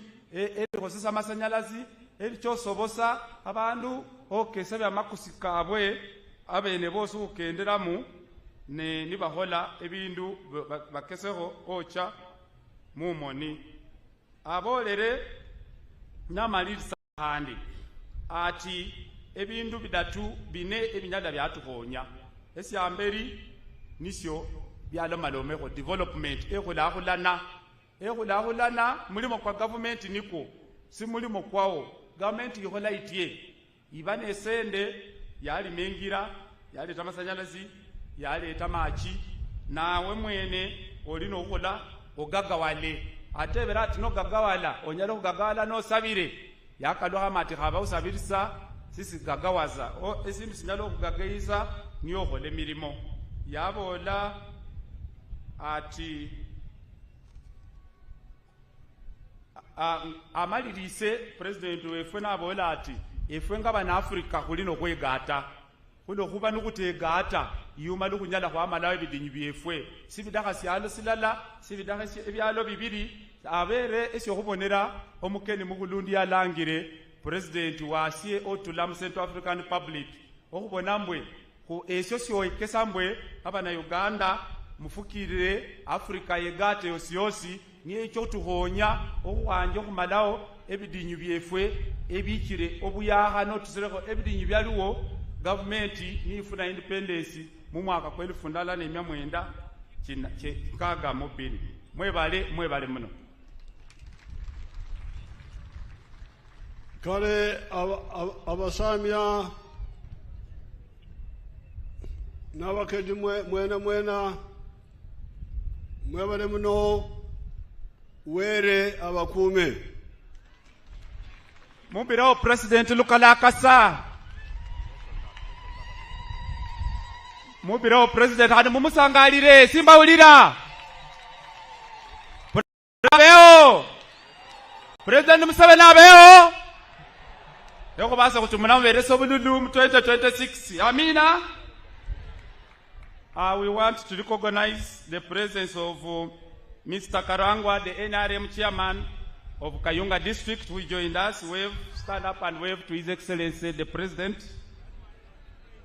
He is also joined by Haji Lumolo Sulaiman, the NRM chairperson of Suronko. Thank you for coming. You can stand and wave to His Excellency the President.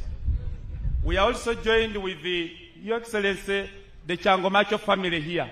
Changomacho is one of the people who started UPM here in 1980.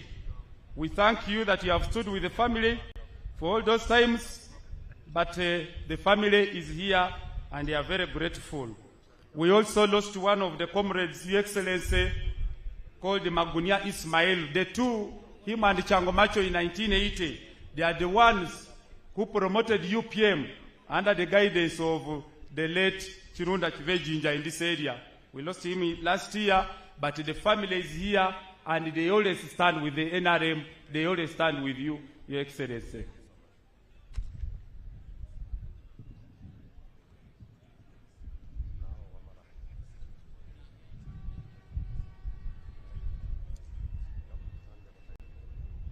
In a special way, Your Excellency, I want to thank you for the parental insight through your speech, full of guidance and wisdom towards achieving socio-economic transformation to the citizens of Uganda as a sign of securing their future.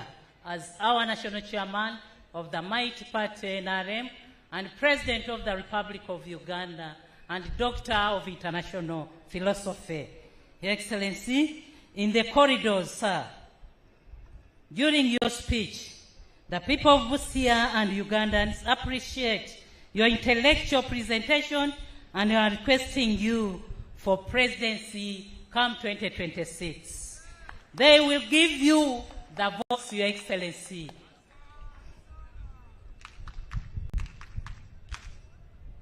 Your Excellency, we are remaining with few activities to conclude this function. One is the award of honors, and 2 entertainments, plus 1 of your musical. But with your permission, and since we are at the border district, sir, allow me to invite 1 of your musical to entertain your guests in the border language. Please, the floor is yours.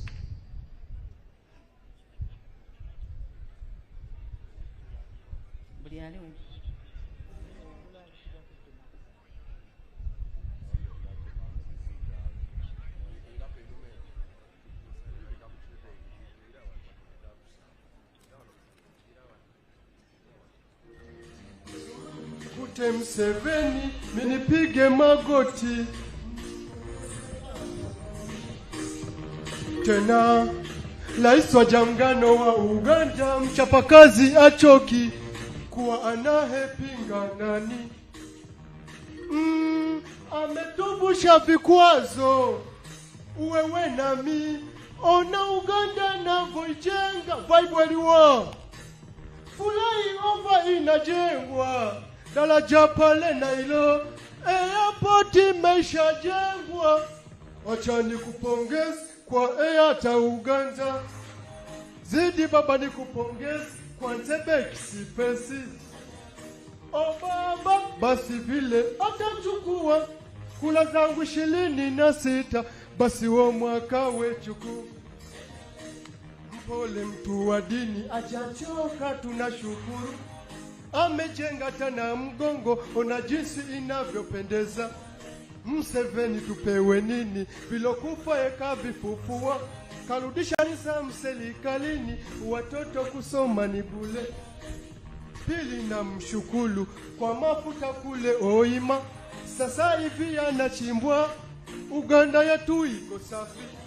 Vile vile na mshukulu kwa COVID kutulindaga, wengi wamekufa kutokaga uko China mpaka Tanzania. Obugalo bwa muzeyi buliwo, kujenga tama hospital. Baba sante tena ndo vile kujenga Uganda ka Dubai. Obugalo bwa jaja buliwo, mikono iko wapi? Mikono juu. NRM hoye! Mama milo babalanda iko wapi? Mikono juu. Kushukuru sana Rais Museveni, asante kwa kutulinda COVID kutokufa. Atana kula yangu baba vile tena tachukua, na kuombaga vile bila shaka baba tachukua. Acha nikupe akul baba Yoweri Kaguta, jembele tutoka Ntungamo, kazi unawezaga. O baba, basi vile atachukua kula zangu 26, basi wa mwaka wechukua. Hata sote wana Uganda tusimame imara, ili tuweze kuchapaka Uganda yetu isonge mbele. Janet Museveni nawe simama imara ili tuweze kuchapa kasi Uganda yetu isonge mbele. Jeno Salim Saleh nawe simama imara ili tuweze kuchapa kasi Uganda yetu isonge mbele. Nawe simama imara ili tuweze kuchapa kasi Uganda yetu isonge mbele. Pia vile simama imara ili tuweze kuchapa kasi Uganda yetu isonge mbele. Creation nao simama imara ili tuweze kuchapa kasi Uganda yetu isonge mbele. Milenio tena simama imara ili tuweze kuchapa kasi Uganda yetu isonge mbele. Hata PDM vile tena tusimame imara ili tuweze kuchapa kasi Uganda yetu isonge mbele.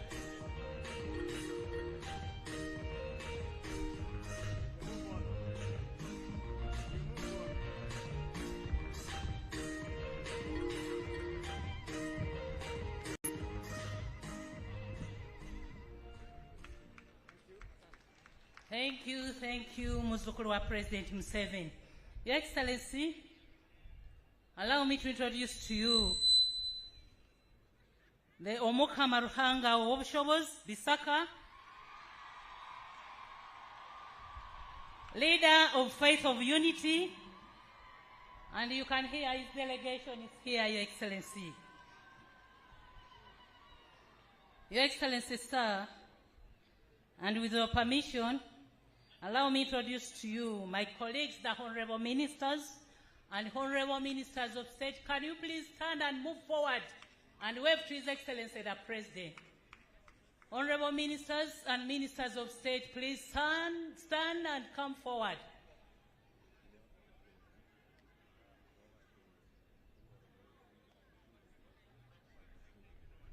The same to the Honorable Members of Parliament. Please, honorable members, stand for HE's recognition.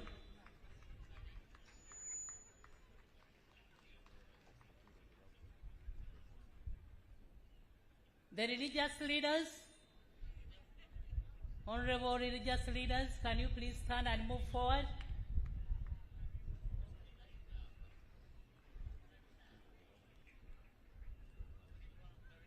Also, the same to the cultural leaders. Please, cultural leaders.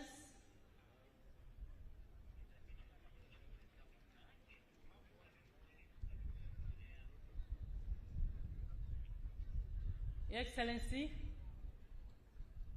allow me to introduce to you the RDCs, deputy RDCs, and assistants. Can you please stand and wave to His Excellency? Move forward, RDCs, wherever you are. And wave to His Excellency, the President.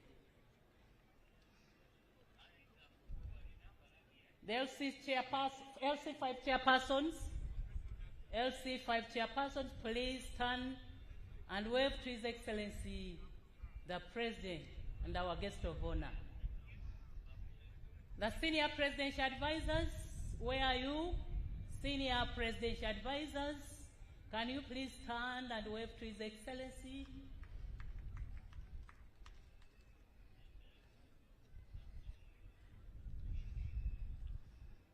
Your Excellency, in a special way, allow me to introduce to you the ambassadors and high commissions.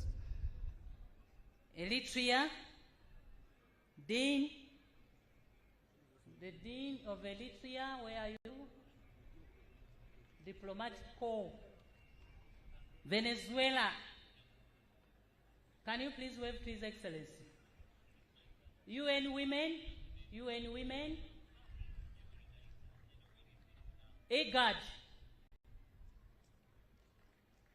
Burundi, United Republic of Tanzania, Kenya, European Union, Belgium, Austria,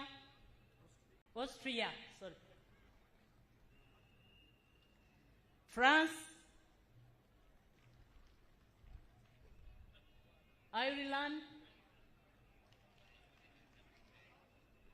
South Sudan, Equatorial Guinea, Ethiopia, Rwanda is represented by the defense attaché. Rwanda. Thank you, Your Excellency.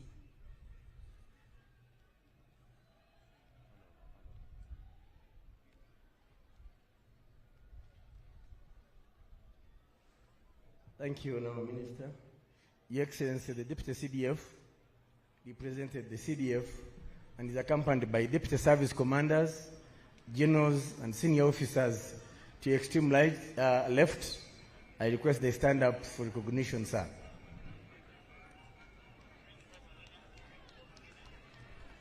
Deputy Service Commanders and Generals plus Senior Officers. The IGP was also accompanied by senior police officers who are also seated in the same area. Please stand up for recognition.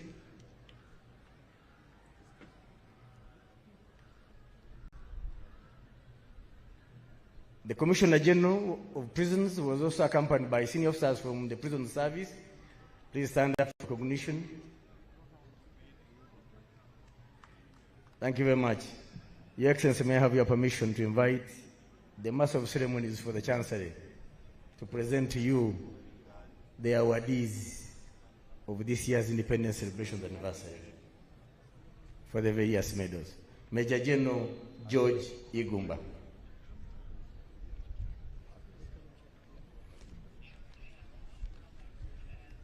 Your Excellency, sir, allow me also to introduce to you the High Commissioner India. Please, can you stand and wave to His Excellency? Thank you. And also that of Algeria.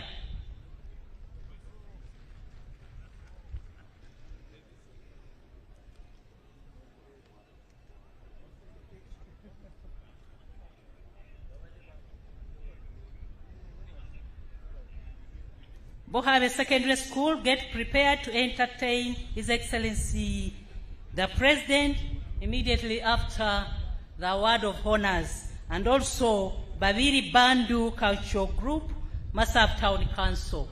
Thank you.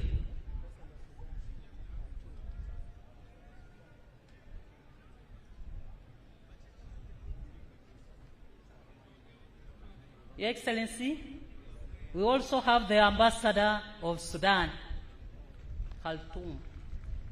Thank you.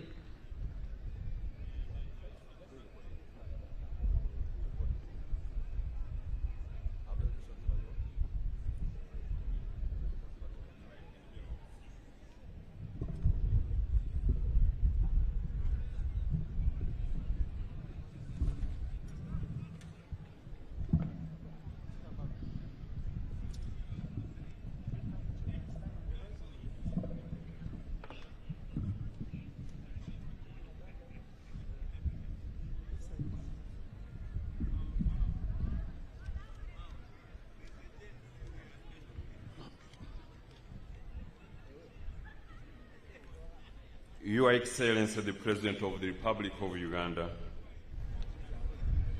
General Retired Yoweri Kaguta Museveni, His Excellency Professor Faustin Archangel Tondera, President of the Central African Republic, and his entourage, Her Excellency the Vice President of the Republic of Uganda, Major Retired Jesper Rose Alupo Epel, His Lordship the Chief Justice, the Deputy Speaker of the Parliament of Uganda, the Vice Chairman of the ruling National Resistance Movement, the Right Honourable Prime Minister, and her respective deputies here present, the Secretary General of the National Resistance Movement, the former Vice President of the Republic of Liberia, Her Excellency Joel Taylor, honorable ministers and ministers of state here present, their worships, the religious leaders here present, their excellencies, the ambassadors and high commissioners here present, security service chiefs here present, honorable members of parliament here present, cultural leaders here present, distinguished invited guests, ladies and gentlemen, good afternoon. On today's auspicious occasion of celebrating Uganda's 62nd Independence Day anniversary, His Excellency the President of the Republic of Uganda is pleased to recognize deserving citizens of Uganda and other persons by award of medals of honor. To make the presentation of the 40 of the beneficiaries is I, Major General George Igumba, the Master of Ceremonies for the Chancery. Now, therefore, in accordance with Section 3, Part 2 of the National Honours and Awards Act 2001, as amended, His Excellency the President of the Republic of Uganda has approved the award of medals to 40 persons, among whom 5 are female, during this year's 62nd Independence Day anniversary celebrations. The medals and the categories of the Masaba Star Medal, the Personal Sacrifice Medal, the Meritorious Service Medal, Police, the Luero Triangle Medal, the Long Service with Good Conduct Gold, Police, and last but not least, the National Independence 60th Diamond Jubilee Anniversary Medal. The names of the 40 awardees were duly considered by the Presidential Awards Committee of 9 eminent persons, with Honorable Beatrice Wabdea as chairperson and Hajat Zamina Malole as secretary, under the aegis of the Minister for the Presidency, Honorable Mile Babirie Babaranda. Now, the award of the Masaba Star Medal. Pursuant to Section 3(2), Second Schedule Part 1 of the National Honours and Awards Act 2001, as amended, the honor of the Masaba Star Medal is awarded to Defence Forces personnel under the same circumstances described in the award of the Kabalega Medal, but where the gallantry is not as conspicuous as in the Kabalega Medal. The one duly approved awardee is none other than Resistance Officer number 07932, Major General Bob Pasiskai Ogeki. The General enlisted into the Uganda People's Defence Forces way back on 21st November 1995. He holds a master's degree in Defence Studies of King's College, London, among many other qualifications.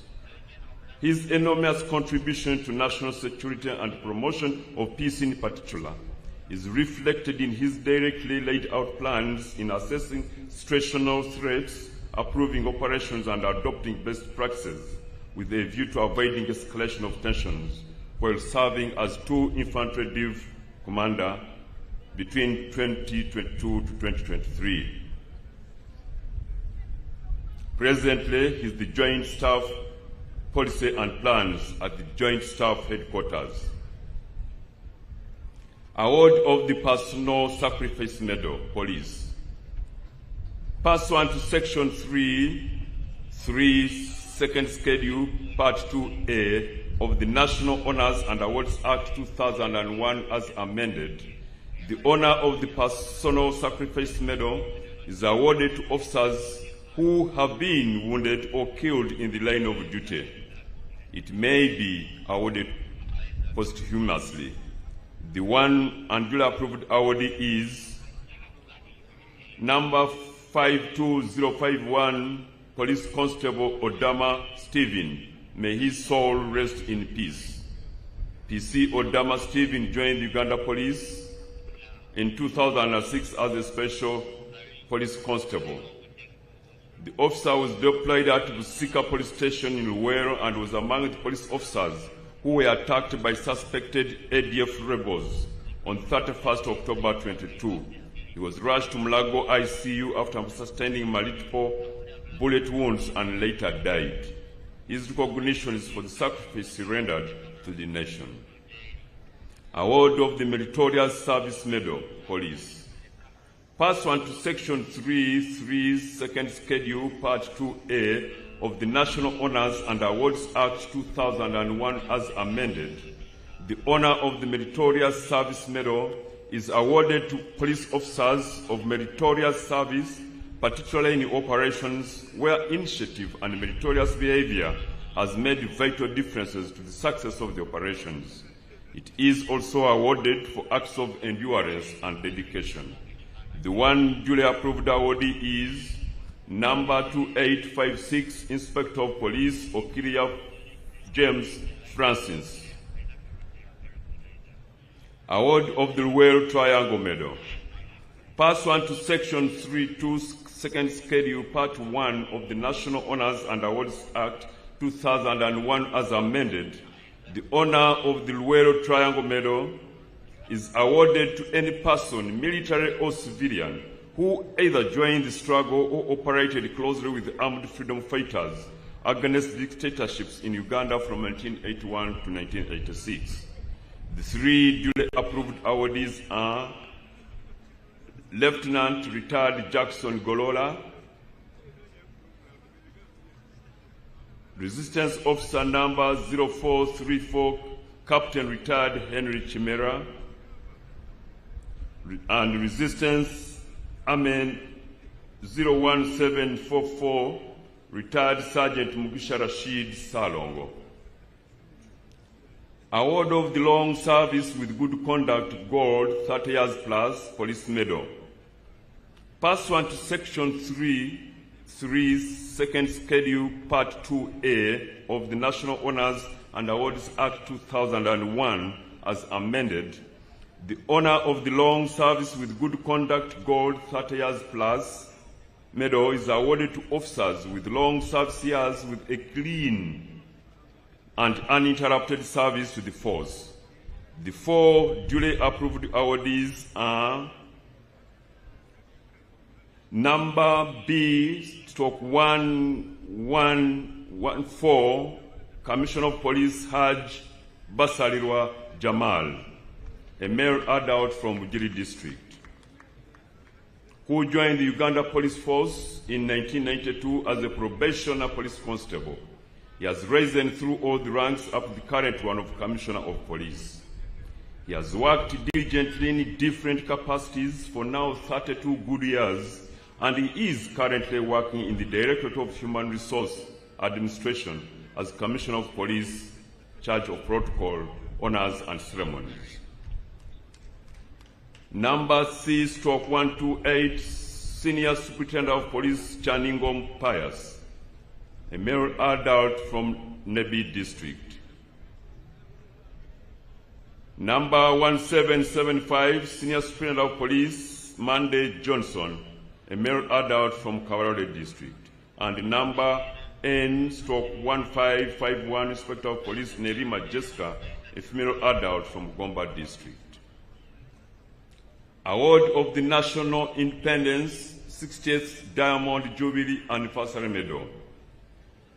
Pursuant to Section 3.2, Second Schedule, Part 1 of the National Honors and Awards Act 2001 as amended, the honor of the National Independence 60th Diamond Jubilee Anniversary Medal is awarded to a person in recognition of outstanding service and loyalty to the country from 9th October 1962 to 9th October 2023, and who has championed and contributed significantly to the struggle for independence, or to a person who has continued to protect the independence of Uganda. The 30 duly approved awardees are Resistance Officer number 07696, Colonel Samuel Chugora Tumwebaze. Resistance Officer number 07364, Lieutenant Colonel Retired Vincent Tumwesije Bakarwera. Resistance Officer number 07654, Lieutenant Colonel Dr. Patrick Mpima. Resistance Officer number 07663, Lieutenant Colonel Retired Robert Mugiz. Resistance Officer number 11038, Lieutenant Colonel Loveday Gaspar Lakomekej. Resistance Officer number 08081, Major John Ediegu.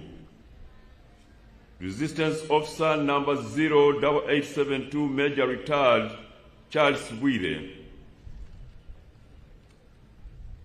Mr. Shiri Madhusudan Agrawal, a male adult from an Indian national.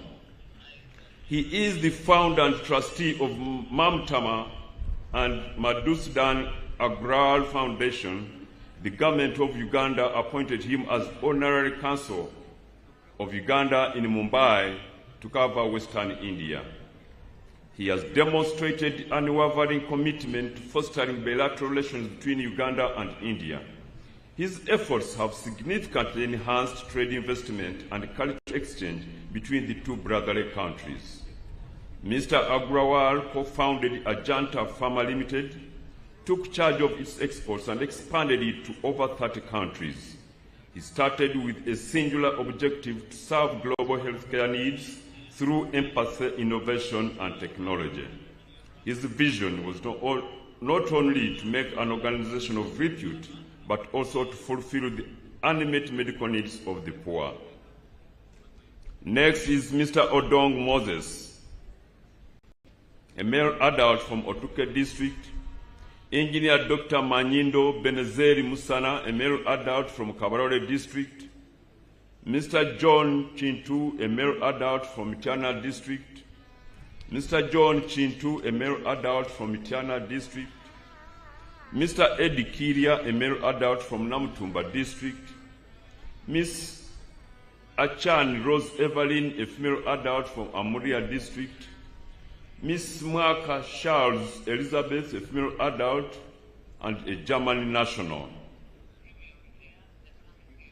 Popularly known as Mama Donna, Mwaka Charles Elizabeth is a German-born national who has worked and lived in Uganda for the last 36 years, since 1988. She first worked as a nurse at Salem, Uganda in Mbale District, before shifting to Mbale Crisco Health Center in the early 90s, where she played a pivotal role in providing health care, prenatal and postnatal services to both expectant mothers and mothers.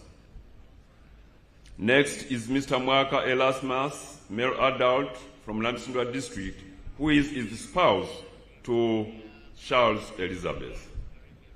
Mr. Kawoya Innocent, a male adult from Masaka District. Sister Rose Nelima, a female adult from Mbale District. Mr. Mehta Paresh Kumar Ratlar, a male adult and an Indian national, who is a philanthropist and a social community worker, serving underprivileged Ugandans as well as people in distress. He provides specialized health care for the underprivileged in various Ugandan communities. He spearheaded the transformational and humanitarian initiatives in Uganda's most remote areas, mainly focusing on increasing access to specialized health care for underprivileged infants and children. Next on the list is Mr. Erin Lange, a male adult and an Austrian national. Musei Erin Lange is a former Austrian bank employee and politician who studied at the University of Vienna and worked at the Ministry of Social Affairs from 1949 to 1955. In 1973, he joined the government as the Minister for Transport. In 1977, he became Minister for the Interior, and from 1983 to 1985, he served as Minister for Foreign Affairs. In 1985, as Minister for Foreign Affairs, he facilitated the entry and residence permit for His Excellency the President of the Republic of Uganda in Austria. In 1984 to 2000, he He served as the second honorary president of the International Handball Federation. During his tenure, he organized urgently needed medical equipment for the treatment of women in Uganda and personally delivered them in Kampala. Next on the list is none other than Mr. Wilson Katorogo Katamigwa, a male adult from Rukunjiri district. And Resistance Officer number 178338, Second Lieutenant Koreb Nzana Gumisiriza, a male adult from Isingiro district.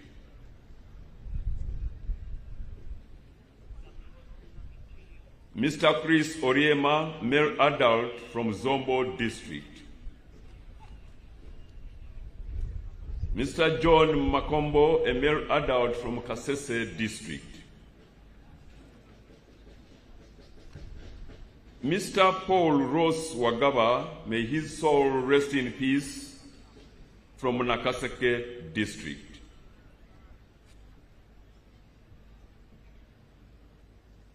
Next is P/M number 364, retired Senior Medical Officer Dental Muhere Penina Joy, a female adult from Rwanda district.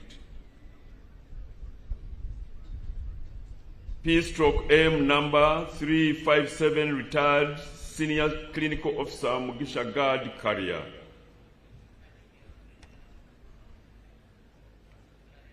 Next is P/L number 100, Lubowa Dennis, Instructor Grade 1. Next is Ambassador David Dimwaka, a male adult from Gulu district. Mzee David Dimwaka started serving the country from 1966 up to 1968 as a teacher at Gulu Church of Uganda School. He later joined the civil service in 1969 as a culture officer in the Ministry of Culture and Community Development.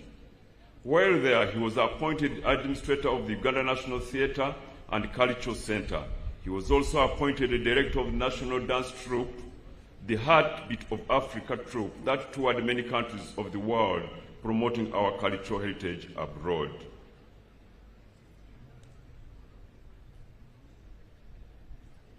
Next on the list and last, Your Excellency, is none other than K number 2196, Assistant Inspector of Police, retired Kanapulia Dominic, a male adult from Mpigi district. He did join the Uganda Police Force in 1974 as a probationer police constable. He rose in ranks up to the rank of Assistant Inspector of Police, at which he retired in 2017.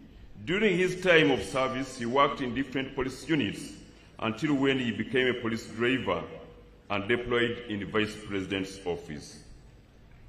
One of the most outstanding parts of Mr. Kanakulia's career is that he has been the official chauffeur of Their Excellencies, the Vice Presidents of Uganda, from the time of Honorable Chintu Musoke, Honorable Wandera Kaziwe, Honorable Gilbert Mukenya, Honorable Sekandi, to the current one, Her Excellency, retired Major Jessica Alupo Epel.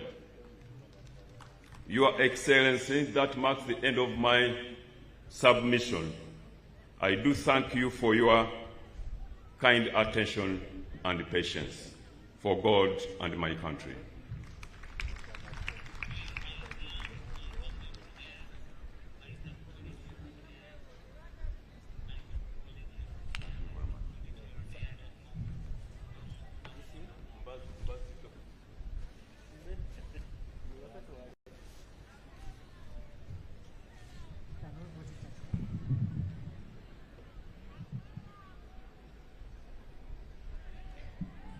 Thank you very much.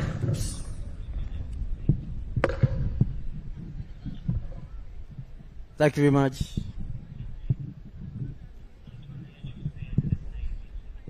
Who are these people?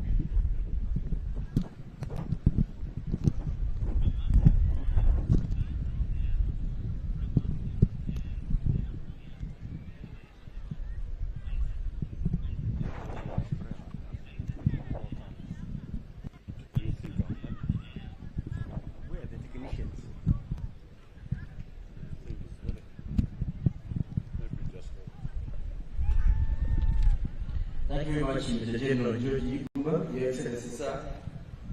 Allow me give you some statement. The talking has been a lot. And I will invite Buhove Senior Secondary School. Buhove Senior Secondary School. If we are not near, okay, quickly.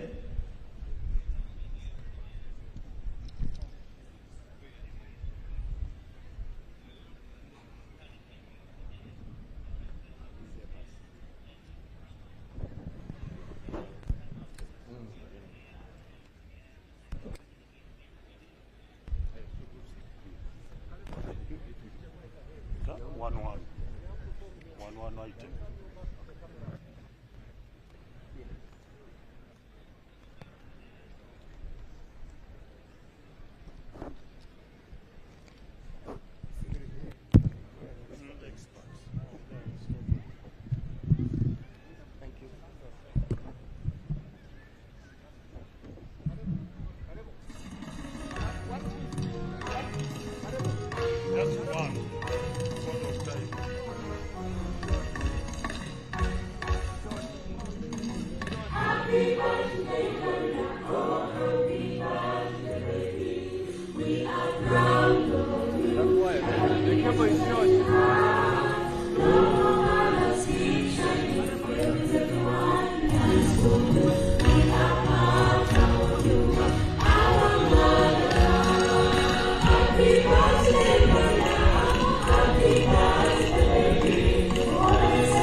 Thank you very much, Buhove Senior Secondary School. Your Excellency, I want to thank you for this school because you delivered to them the bus you had promised them, and they are very grateful. Buhove, thank you so much. Next on stage is Babiri Bandu Hutula Emasafu. Mwebale muno abana be Buhove mubobereho mahono nga lubatula stage. Babiri Bandu.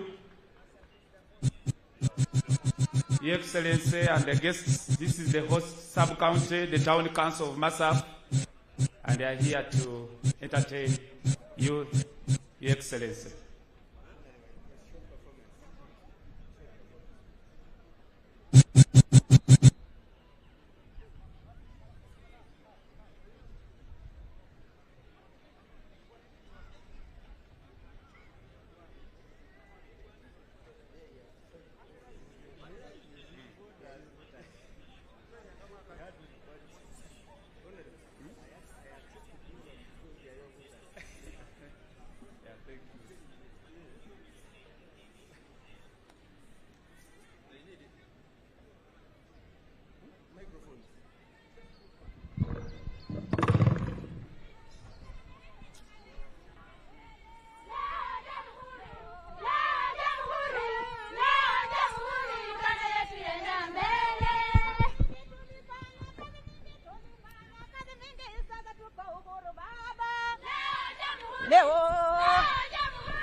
Tuliteza na wasungu, tulifanya kazi mingi, sasa tuko uhuru baba. Leo Uganda yetu ya mbele. Tulifanya kazi mingi, sasa tuko uhuru baba. Leo jamhuri, Uganda yetu enda mbele.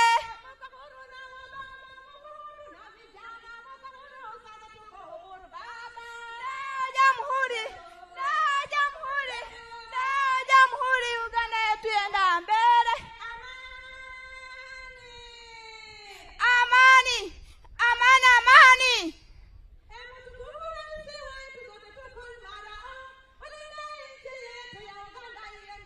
Emutukufu Museveni sote tuko imara, olinda nchi yetu na Uganda iendelee.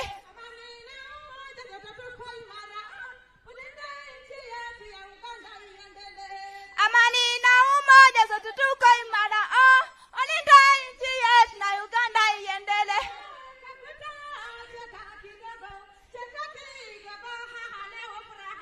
Ena wewe Kaguta, cheka kidogo, haha leo furahate. Mwala vile tenele ya siwa Kaguta. Usirudi nyuma, songa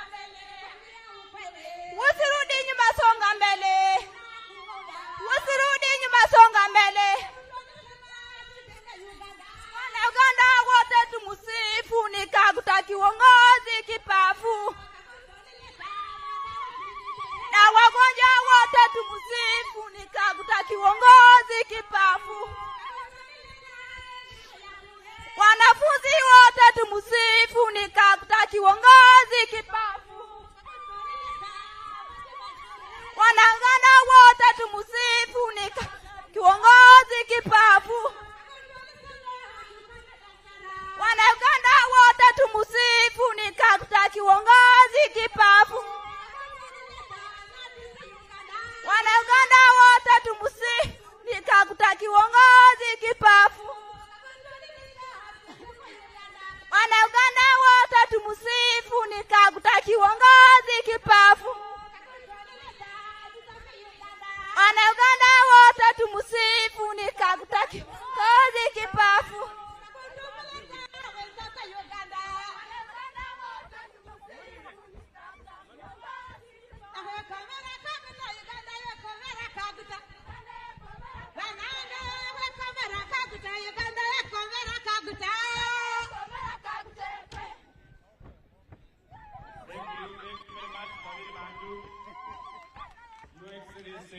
Bandu is unity. Two is more than, is better than one. And this is what you have been preaching, excellences, in terms of collaboration, in terms of grouping, that we need to be in numbers to achieve socio-economic transformation. Thank you very much. Next, Your Excellency, is retreat. And I'm inviting the band to do what they do best. Band.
That marks the end of this year's independence celebrations that we have held.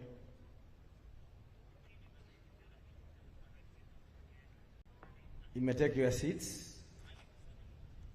The Excellencies will leave at their leisure, starting with our guest president.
will leave at leisure.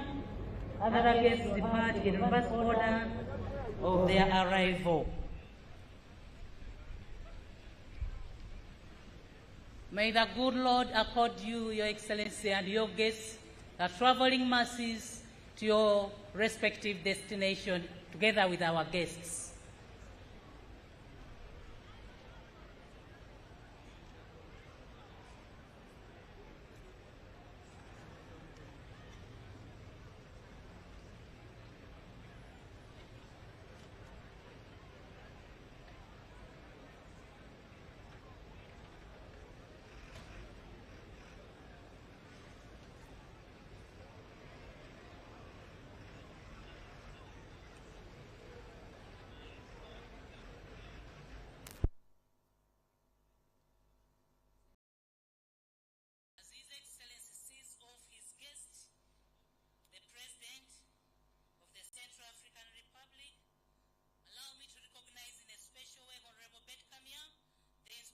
General of Government, Ambassador of Libya, the Ambassador of Turkey, the UN Resident Coordinator, the UNDP Resident Coordinator.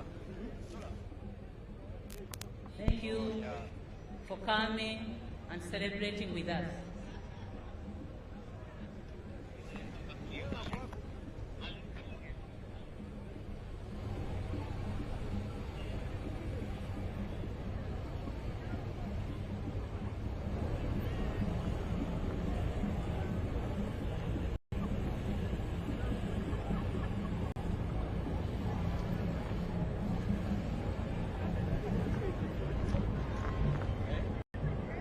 Other guests, please wait for your turn of departure while seated.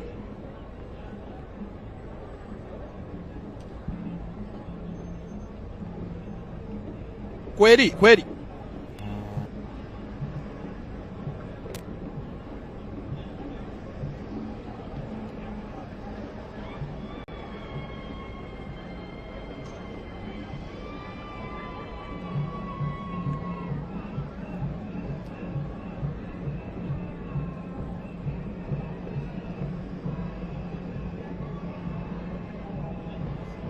All right, and there you have it. Thank you very much for being part of the broadcast here, coming to you live from Busia district at the Busiko Primary Teachers Teaching College, Primary Teachers Training College here in Masafu Town Council.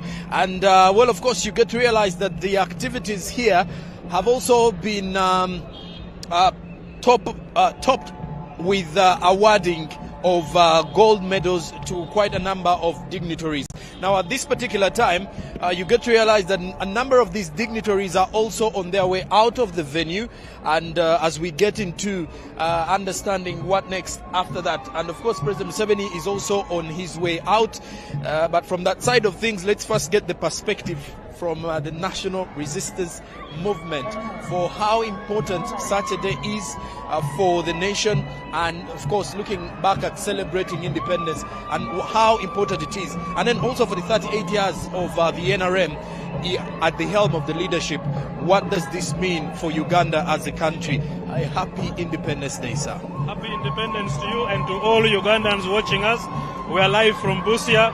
We are excited. You can hear the background noise. Uganda is 62 years old. What a lovely country we are in. It is the president's speech summarizes everything, and then we are happy, celebrating. We look forward to seeing a much more prosperous Uganda in years to come. Interestingly, we've seen a number of languages being used today. One is Kiswahili. We've seen the president using Samia. We've also seen the guest president using French. Let's talk about regional integration. Uganda over the years has ensured that we grow socially and also with our neighbors. The president spoke of three major things: the strategic security for Africa, strategic prosperity for Africa, and the interconnectivity between the African people. That is, socially we are interlinked with one. Tells you the story of Busia, that whatever is spoken here is heard and known and spoken by any other person. So yes, it has been a mixture of so many languages in the function, but above all, the message has been delivered. Okay. And then lastly, from your side as the National Resistance Movement, looking forward in the next years, what does this milestone of 62 years represent, and what should the Ugandans expect? More than half of this were under NRM government. 38 years of the 62 years were under NRM government. So we are very excited about what NRM has done for the people of Uganda and keeps doing for the people of Uganda and East Africa, Africa at large. So we are happy about this, and we look forward that in the near future this can be celebrated for many more years to come. All right. Yes. Happy Independence, and thank you for your time. Independence, thank you so much. Yes. All right. And there you have it. And well, you can hear the noise in the background. It's a representation of what is happening here. And many of these are the faithfuls of the Omshoboji and all the Omshoboji group who are also of the celebrations this year. And that gives you the background noise that you're seeing and experiencing or hearing from here in Busia. And to tell you what,